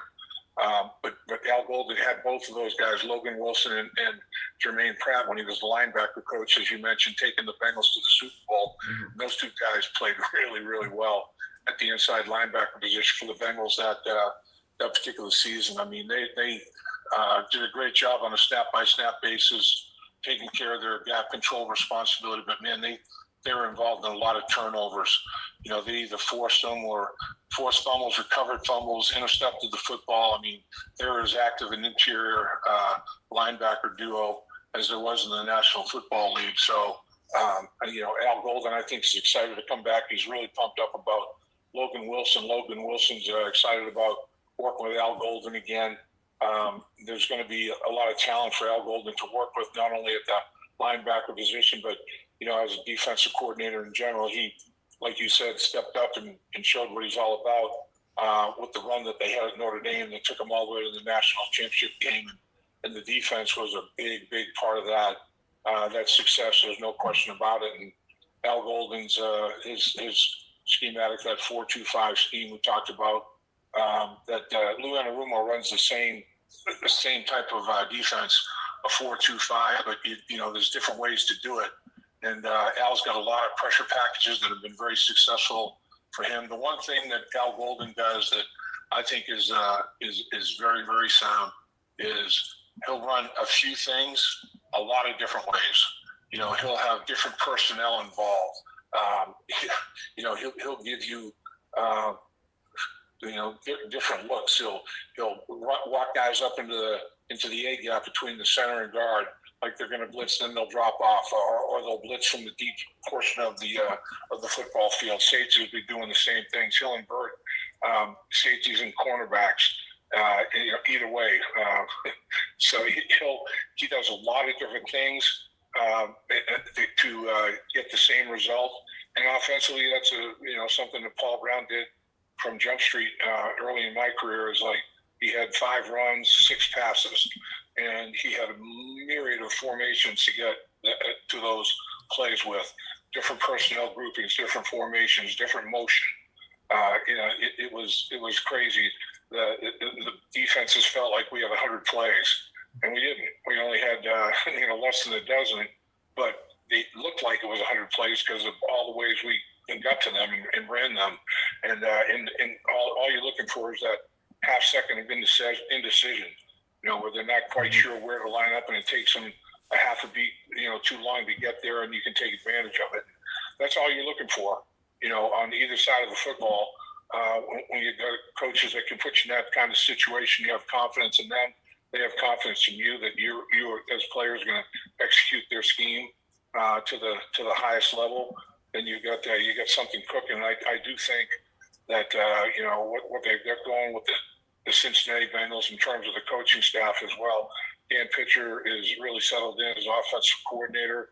And Al Golden, as we said, is an experienced defensive coordinator at the NFL and collegiate level. So, I feel pretty good about what they've got going and how they're doing it. So now all they have to do is go out, stay healthy, and execute on a snap-by-snap basis. Exactly, Dave. Well, Dave, we're up against the clock, but thank you so much for coming on tonight, and enjoy your vacation. And I hope to talk to you in the regular season. I know you're coming to Baltimore for Ravens and Bengals on Thanksgiving, and maybe I'll keep a spot for you at my Thanksgiving table if you want to come over early. We'll get some, you get some food. That sounds like a plan. I'll tell you what, the networks love the AFC North. Man, I mean the Bengals and Ravens are on that Thanksgiving night game, like you talk about. The division as a whole, it's crazy. They're all getting a lot of exposure. Cincinnati plays Cleveland twice in opening weekend, Right. and to close the season, it might flex one of those. Pittsburgh's on a nationally televised game. Baltimore's on a nationally televised game against the Bengals. So the NFL, they love the AFC North. There's no doubt about that. Exactly. All right, Dave, have a great time with your trip, and we'll talk to you soon. All right, guys, appreciate it. All right, see you. Bye. All right. So that's Dave Lampin, the voice of one of the Bengals radio network guys, former lineman, offensive lineman. We're running behind here. So, Adam, do you want to play your Sure. question? Well, before we bring in our next guest, I had the perfect intro. So So it's called Sunday. It's called, if you are a fan of motorsports or sports in general, is the greatest spectacle in racing, the Indy 500. So here is a preview to get you guys rocking and rolling for Sunday. This is, and always has been, and will be, the greatest spectacle in racing. This is the Indianapolis 500. A year's waiting is about to come to an end. The 2.5 miles beckon. Indianapolis is about speed. The quickest driver, the ultimate lap. No race is faster. No race is closer or more difficult. But Indy is much more. The 500-mile race is a celebration, a spectacle, the largest single gathering of people for a sporting event. Indianapolis is dangerous. Its narrow road and concrete walls tear at man and machine. A skillful drive can turn to disaster without warning. But the quickest times are found just inches from the walls. It is there the poles must rise, searching for the fastest lap. Even the bravest are not without fear. There's not been a race I have not been in that at one time or another I hadn't scared myself. And I'm one of the few that admit it. I know you got a bunch of brave heroes out there say they're not scared of nothing. All I can say, they've never run fast enough or they've never been hurt. To drive. All right, we'll play that longer version later, but we're up against the clock here. So let's bring. All right, so let's bring in this gentleman who wrote a book about the Indianapolis 500. It is called let's bring in the writer of a book called The Indy 500, a year-long quest to win the greatest. Let's bring in the author, Ray Hartjen, to talk about the great race that's taking place on Sunday. So, Ray, thanks so much for joining us tonight. You know, I will be watching the Indianapolis 500 on Sunday, and boy, oh boy, have we had a lot to talk about this week in Indianapolis. So, just talk about, what went on yesterday with the pole sitter, who is his first time on an oval for a debut team, and no one expected him to sit on the pole for the greatest spectacle in racing. Yeah, Adam, thanks for the introduction, and Chris, it's great to join you as well. Yesterday was controversial in the beginning of the day, and it's also been controversial today at the Speedway, but also triumphant at the end of the day with Robert Schwartzman. It can't be overstated what a kind of a remarkable just a week that Prima Motorsports and Robert Schwartzman and his teammate Cam Ilott experienced. They didn't even run the first day of practice on Tuesday. Their cars weren't ready. And there's an old adage at the Speedway: those that are ready to go day one are the ones that are going to be fast. So they missed an entire day of practice. That'd be tough for anybody to overcome. But for a rookie like Robert Schwartzman, who's never been at the Speedway before, but more importantly, he's never been on an oval track before, and with a team that is new to IndyCar racing, they've just started. They have a whopping 5 races under their belt, none of them on an oval as well. To have him go up against all the heavy hitters and to go faster than them all was really remarkable. So a big tip of the hat to Schwartzman and his crew and his team for doing what would have been the unthinkable.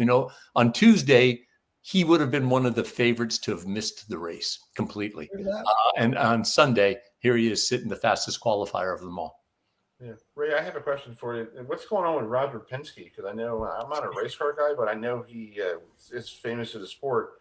There's something going on with a qualifying scandal. What did he do now? What are these people? Yeah, Roger Penske is the owner of Team Penske, which is the most successful team in the history of IndyCar racing. But more than that, he's also the owner of the Indianapolis Motor Speedway, and he owns the IndyCar series. And that's where things get super complicated. Last year, Team Penske was the subject of a scandal as well. On a road course or on a street course, Indy cars have something called the push to pass button. And depending on the course, it's upwards of 200 seconds of an additional 50, 60 horsepower just by pushing the button. They circumvented that. They said it was accidental. A lot of people in the IndyCar series really didn't believe it. And they were penalized. Several crew members were suspended for the last year's Indianapolis 500. And, it was a real black eye on the sport because of this kind of lack of separation between church and state, right? Roger Penske's team, and he owns the series. He owns one of the engine manufacturers. He owns Indianapolis Motor Speedway. Yesterday, 2 of the 3 Team Penske cars failed tech inspection. And that was for it was supposed to be a stock piece of equipment, the attenuator at the end of the car. It's not supposed to be touched at all. They've kind of, between 2 parts of it, put a little seam on it. Maybe a little bit of an aerodynamic advantage at the tail end of the car, but they know better than that. This is a team that for, almost 60 years has prided itself on being Penske perfect. They know the rules. This is 2 years in a row, and it's really created quite a bit of controversy today throughout the entire IndyCar community about how this could happen in the first place, how they could have passed tech inspection on Saturday, and then one of the 2 cars apparently failed tech inspection on Sunday. But you can't help but wonder, how technical is tech inspection? And when the boss owns the cars, owns the series, it's just a bad look. Hopefully in the next couple of days, we can get one singular, truthful story. Right now, there seems to be a few different versions of the truth going around. So hopefully we can get to one story. And, if this happened in any other team in any other sports league, heads would roll. People would be suspended for a lot longer than a race. Cars dropped to the back of the field for the Indy 500. If you deflate a football in the NFL, you're going to sit out a whole bunch of games. If you break rules as it relates to, video surveillance, you're going to get suspended for a lot of games. People are going to lose their jobs. And so there's much more to this story that's going to come about over the next couple of days, surely. Yeah. Well, we got a new broadcast team, Fox, taking over Indy 500. I was a kid growing up. I used to be on ABC, and it was part of the Saturday of the Memorial Day weekend. I could hear Jim McKay going like, join us on Saturday from Indy, and now it's on Fox, and I guess they don't like Danica Patrick talking yesterday because I guess somebody on social media thinks she's like a snake or something. Like, okay, what are you trying to get new people to tune in? Okay, it's just racing, folks. I'm not a racing guy. I just think it's cool that I flew over Indianapolis 500, the Speedway when I was going into Indianapolis, connecting flight to Honolulu, so I know where my dad goes, hey, there's a track there. I'm like, oh, that's nice looking. That's cool. It is cool. Yeah, but so Fox has the coverage, and they're turning this into Fox NFL Sunday because they got Ron Gronkowski, Gronk going to be spiking something at the start of the gate, and Tom Brady's driving around in some car, and it seems like Fox is using Fox NFL Sunday to sell auto racing. That's not really, shouldn't be two sports too different. Yeah, it's Fox is this is the first year of their contract for the last handful of years. It's been on NBC. And years before that, of course, the ABC network had it. They've done some really good things for IndyCar. Having these commercials that profiled Alex Palou, Joseph Newgarden, and Pato O'Ward, and that really built up some momentum at the beginning of the year for people who might not be, racing fans or even casual fans at that. So they've done a good job of raising awareness to what they've invested in the IndyCar series. And Ron Gronkowski, he will be at the Speedway on Sunday. He'll be the master of ceremonies over at the Snake Pit in Turn 3. A day full of concerts. Actually, the concerts start on Friday there. So it's for IndyCar. Hopefully they can. If there is an NFL connection, there's certainly a NASCAR connection with Chris Roberts, bringing in Danica Patrick, who does a lot of things for ESPN, Sky Sports. She's a commentator as it relates to Formula One when it's in North America and Mexico. Maybe it'll be good for the sport by getting people who are unfamiliar with the event just to tune in, give it a try. That's what I always tell people about any type of auto racing, particularly at the top end of the categories. Give it a try. It might not be for you, but it might be for you. I mean, it's sensory overload. The sights, the sounds, the feel of being at a racetrack. I mean, I love going to like a Friday night sprint car race on dirt is great, but going to an event like the Indianapolis 500, 400,000 people descending on a 2.5-mile oval track on Sunday. It is something for the senses, that's for sure. Yeah. Adam, you have the last Yeah, so Ray, I've watched the Indy 500 since I was a little kid. And this year you can have history regarding Joseph Newgarden, who drives for Roger Penske. He's gone for 3 consecutive wins, and also you have Helio Castroneves, who could become the first driver ever to win 5 Indy 500s. Yeah, so we know about the controversy with Roger Penske, Joseph Newgarden, Will Power having to start, in the back of the field. So my question to you, Ray, is, do you think Joseph Newgarden can win his 3rd consecutive Indianapolis 500 on Sunday after starting in the rear of the field? Yeah, it's a good question. And if there's anybody that can do it, any car that could do it, it would be him. It's going to be very interesting, Adam. On Sunday, there's 4 really good race cars in the last 2 rows. Colton Herta wrecked on Saturday and was kind of fortunate to get his car repaired and qualified. You've got Marcus Armstrong in a very strong car from Meyer Shank Racing, and then you got the 2 Penske cars, 2 of the 3, Will Power and Joseph Newgarden on the last row. It's going to be super interesting on Sunday to see how they move through the field. If they can get through a dangerous first corner. And maybe turn 2 as well in that first lap. They could get caught up in somebody else's accident. Should be able to see him peel through. You're right. Helio Castroneves, 2nd fastest car in practice today. So he's looking like he might have a good race car after a pretty disappointing qualifying weekend. And then Joseph Newgarden and Will Power both were in the top 10 today, running a lot of laps. They weren't all month. They have not been expecting to have to fight their way through traffic on race day.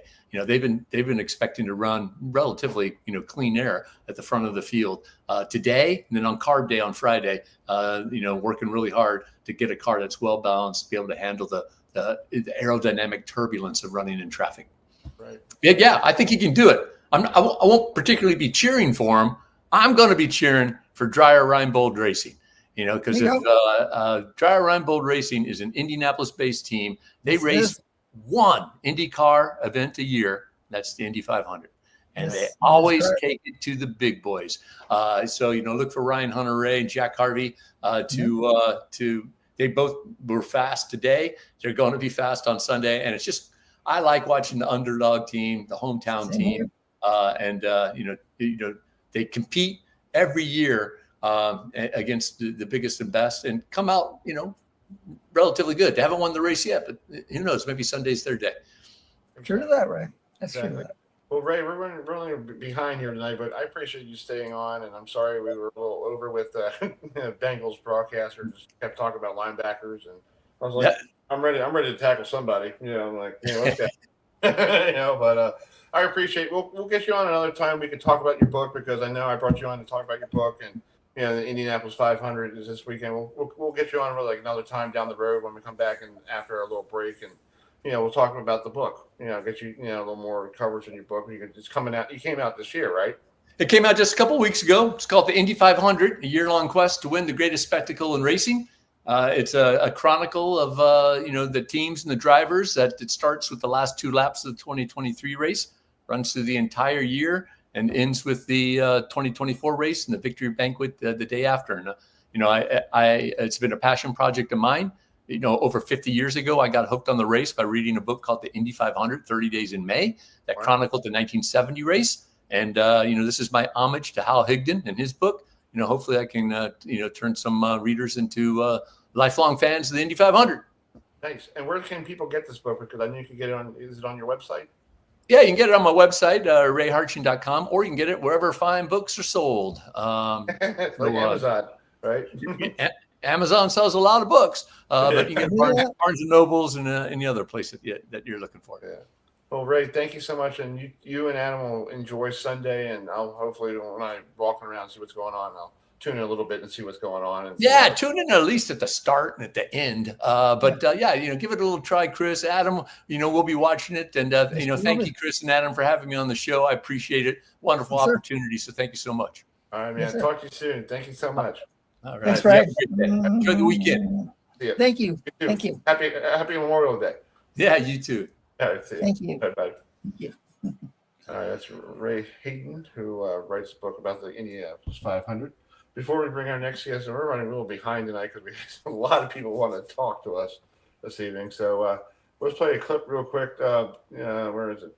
This team actually, Georgia Tech, over the weekend did something they haven't done in baseball in a while. So here's a clip from their time at Duke over the weekend.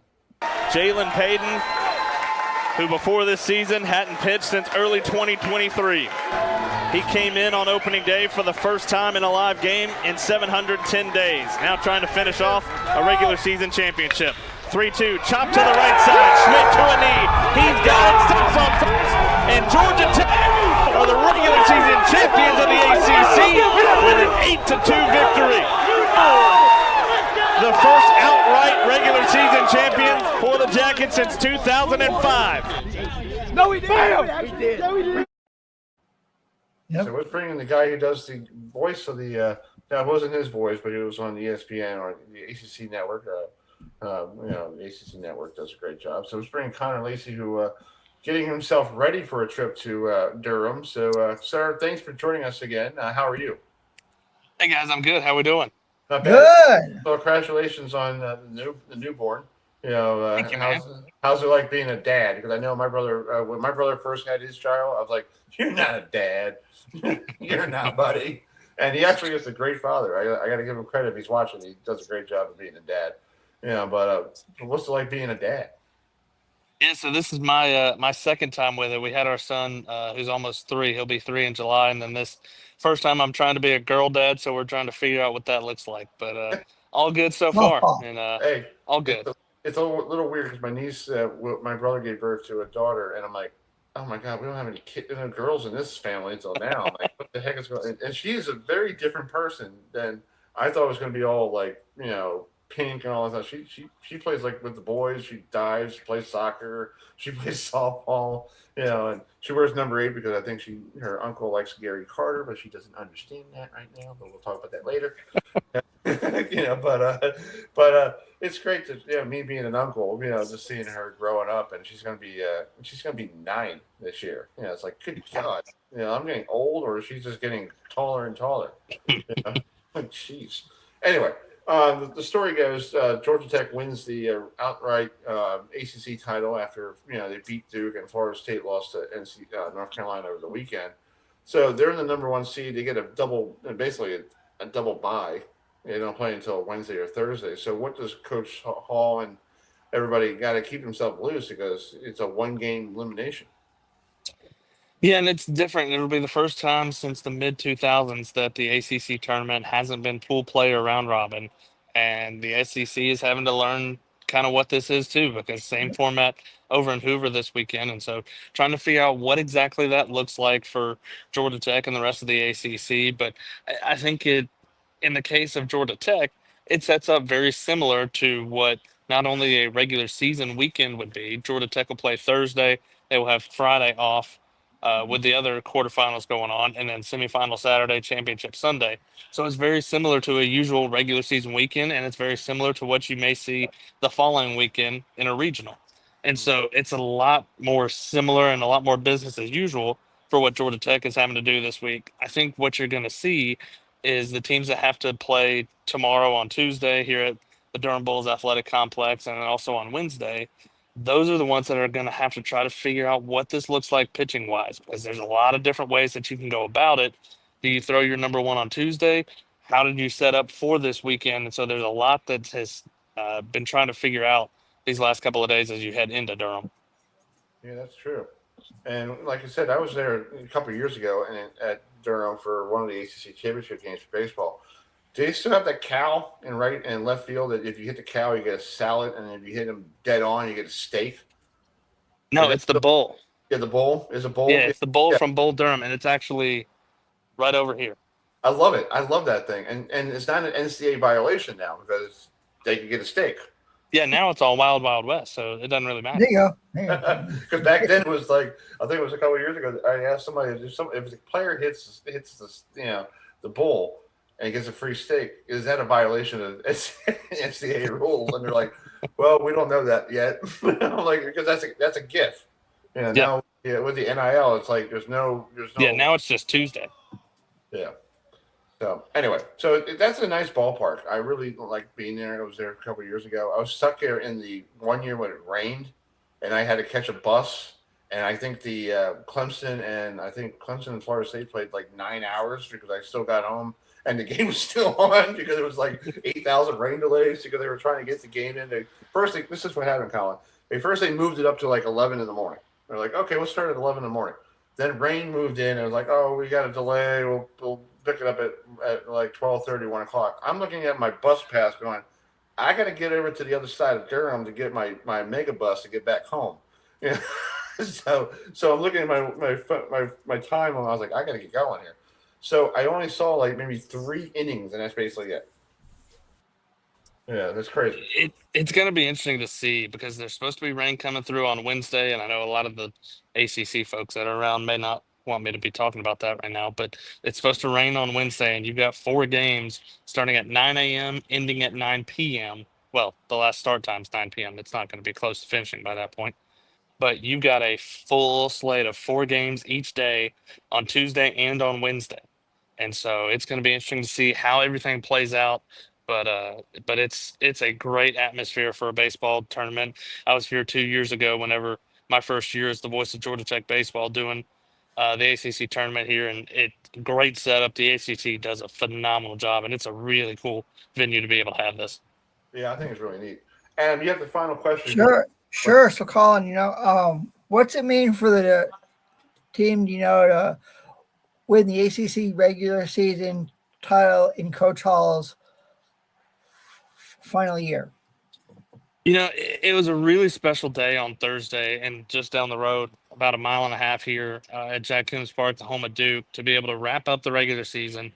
And this is a team that has gone through a lot of ups and downs this year. I think the last time you and I talked that we were on the midst of a 7-game losing streak, and so it was a tough stretch for Georgia Tech and trying to bounce back from that, and they have the last couple of weeks. You knew that coming into the last 2 weeks of the regular season that you needed to win both the series against Louisville, which you did, and then take 2 out of 3 against Duke to be able to top 4 seed that gets you this double bye. It all played out that you go into the final game of the regular season on Saturday, and there were 4 different teams that could win the ACC tournament. 3 of them were in Omaha last year. The other was Georgia Tech. And it took a trifecta of Stanford beating NC State, Florida State beating UNC, and then Georgia Tech knocking off Duke for the final game of the regular season. All 3 of those happened, and the first time a unranked team has won the ACC regular season tournament or the regular season title. It's really impressive of what this team has been able to do all year long and the mentality of this team.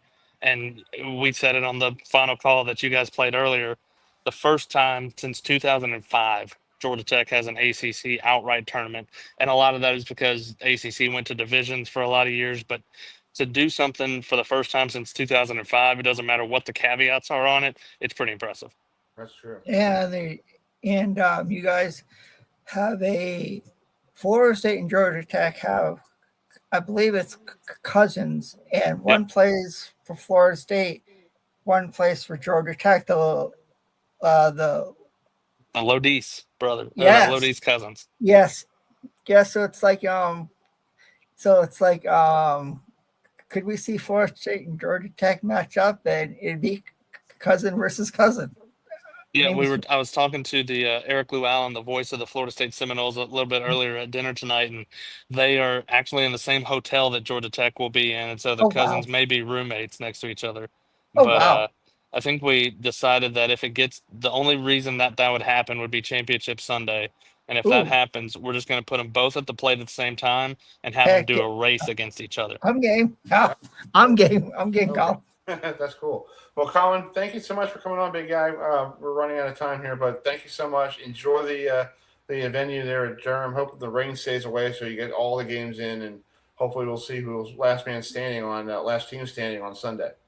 Sounds good. Appreciate you guys. All right, buddy. Talk to you soon, Thanks, bud. Colin. See ya. Bye. All right, that's our ACC baseball championship preview with Connor Lacy, who is down there in Durham. Well, let's finish up real quick here. Let's switch gears. The women's Final Four is this weekend up in Boston, at Massachusetts, or Foxborough, if you want to call it.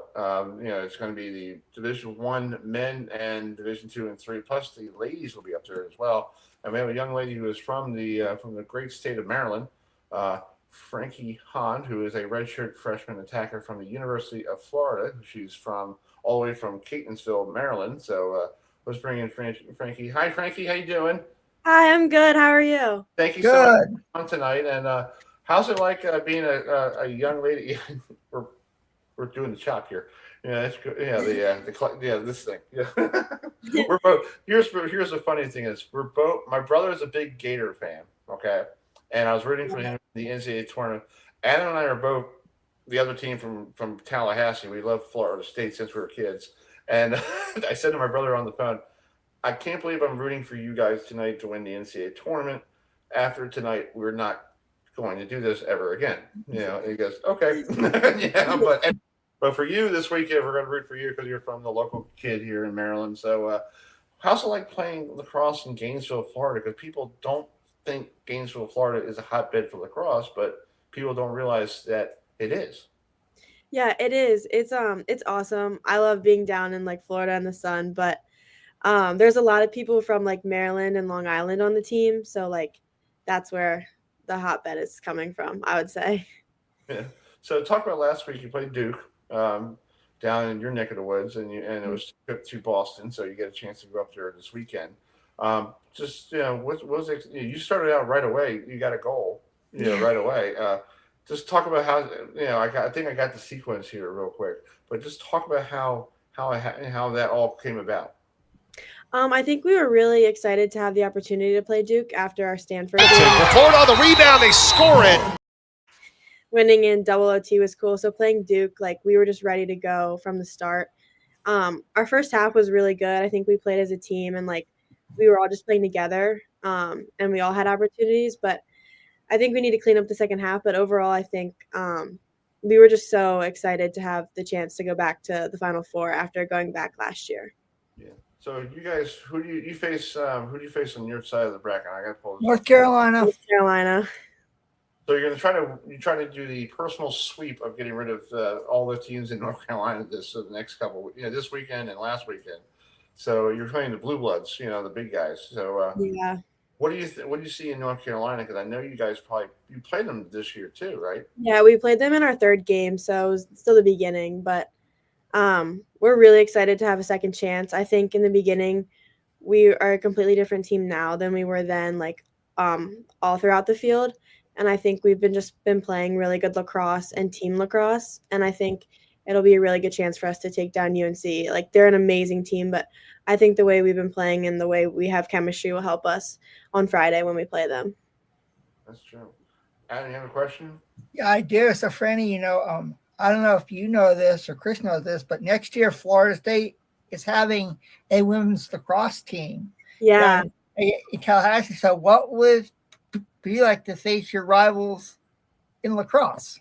I think it'd be really cool, especially because all the other sports get to do it. So I'm excited. I hope we play them. I think it would be a cool experience to start like that between lacrosse and because it's all over all the other sports. So I think it would be really cool, and I hope we play them. I do too. I mean, it's like, Yeah. a lot of people don't know that, the University of Florida, has a lacrosse program, and you guys are on a 17 game winning streak right now, going in to Foxborough to take on the number one team in the country. So if you were to knock off the number one team in the country, North Carolina, how would it feel to knock off a perennial power women's lacrosse team that's been around for a while in North Carolina?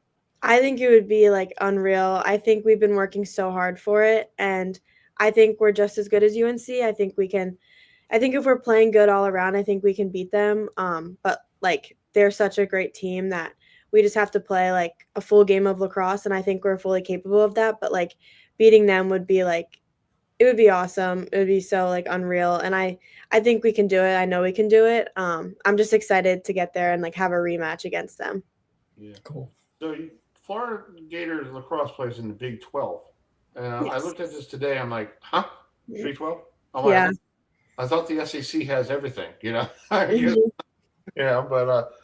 What's it like playing in the Big 12? This is funny. Look at these teams. They got Arizona State. Okay, that's a Big 12 school. Cincinnati, Colorado, San Diego State is a Big 12 team in lacrosse, and California Davis is a Big 12 school. So it's fascinating. You guys, you play people who you've seen football. You think like, how are they in the Big 12? Yeah, but what was it like playing those programs? It's cool. I think it's cool to like travel to those places. Like we got to go to Colorado and UC Davis this year. So it's cool like being able to play teams like out west. Like because they're like newer programs, I think. But I think it's cool to be able to play them and play teams on the East Coast. I think it makes like the seasons more like interesting to like be able to go out there and play them and then come here. But I like being in the Big 12. We just moved to that conference after being in the American Conference, but I like it so far. It was cool this season. Nice. So talk about how did Florida lacrosse get on your radar? Because you're from Maryland. You went to school, or not McDonald's school, St. Paul's for school for girls. Right down the street. I live right here on near Falls Road, so I normally know where that school is.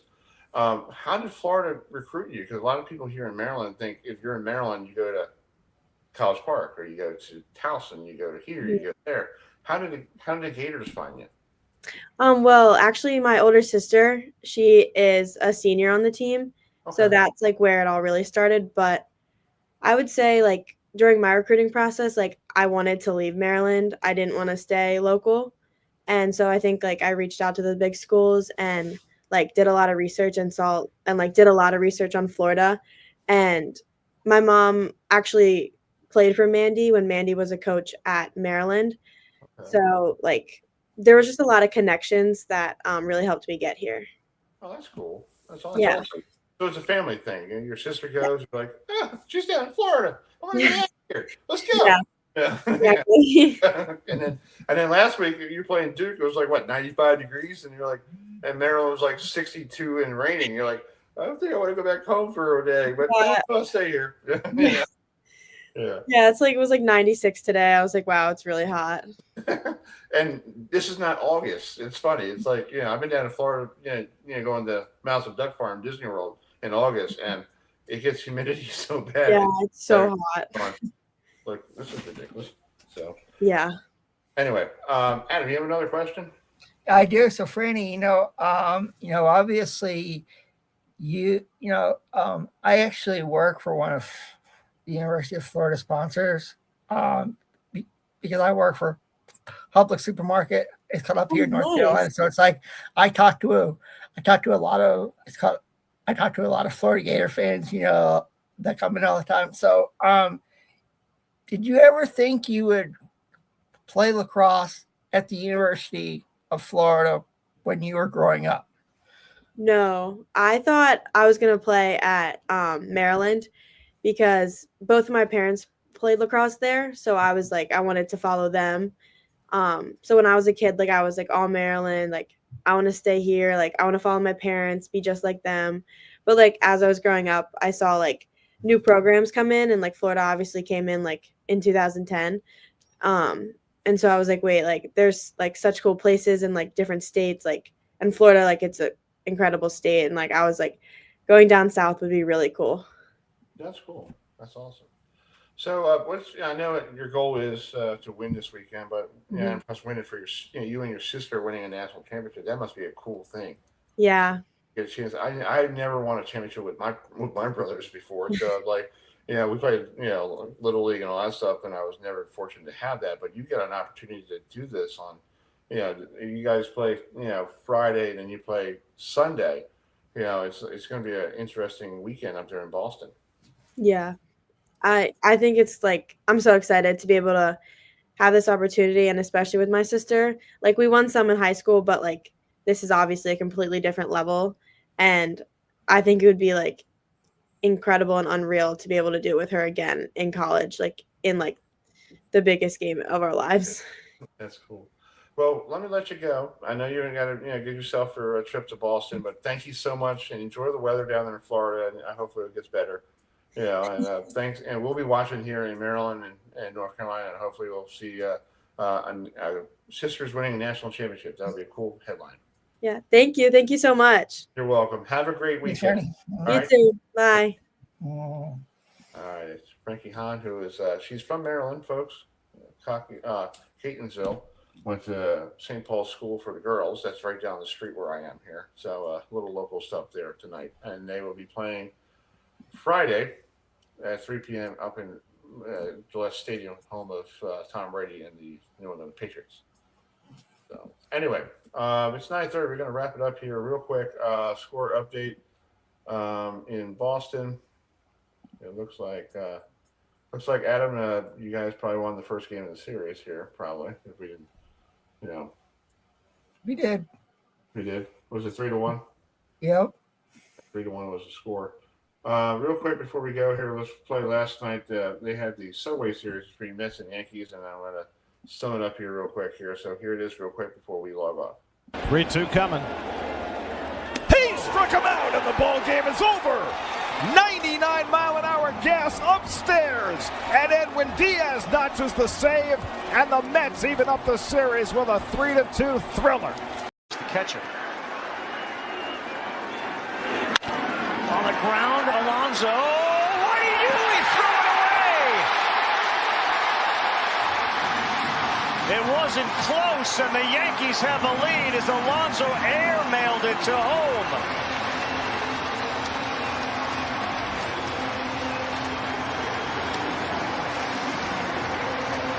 Dominguez's speed went on contact. Swings and sends one to right. That sends Soto back. He is on the track. He reaches. It's a grand slam. All right, we're done with that. I feel, Chris, you know who I was pulling for in the Subway Series? Exactly. Because I can't stand. I think Gary Coleman was losing his voice on Saturday because I love his voice after he got in that twin at 3-2 thriller. And I'm like, okay, big guy. But yeah, it's like yeah. But he's called Matt was gloating today. That's why he's gloating. I understand. But here's the thing: the Yankees are up 2-1. There's a best of 3 going to be at Citi Field on July 4th, so we'll see how that goes. You know who I'm pulling for in that series, Chris? Yes, exactly. Thank you. Well, folks, I want to wish everybody a happy Memorial Day. Yep. Please be safe, whatever you're I'll doing. be crazy tomorrow at work. Oh yeah, I don't know about the paint store. But happy Memorial Day to everybody. We'll be back on next week. We're not going to be on Monday because it's a holiday. We want you guys to enjoy yourselves. We'll be on Tuesday. Yeah, we'll do Tuesday or Wednesday. We'll figure out who's going to be available because it's after a holiday. Everybody's all busy and all that stuff. But our next show will be sometime. Hold on a second. Next Tuesday or Wednesday. Sports Talk. Yeah, we'll probably recap the ACC championship with Colin and get ready for who's going to go to start their trip to Omaha. So we'll do that next week. We'll leave you tonight with today. This gentleman is celebrating a birthday, and his name is. One second. I have it here hooked up here. This guy was born on this date in 1945. Peter Townsend from The Who. So here's a little clip from "Don't Be Fooled Again," and we'll see you all next week, Monday or on Tuesday or Wednesday. We'll try to get Wally Backman or somebody famous. We'll try something like that. And we'll have 2 more shows after that because we're going to wrap it up before we get ourselves into the stretch drive for ACC kickoff. So we'll leave you with The Who. So have a great night, everybody. Happy Memorial Day to everybody. Happy Memorial Day, everybody. See ya.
Don't get fooled.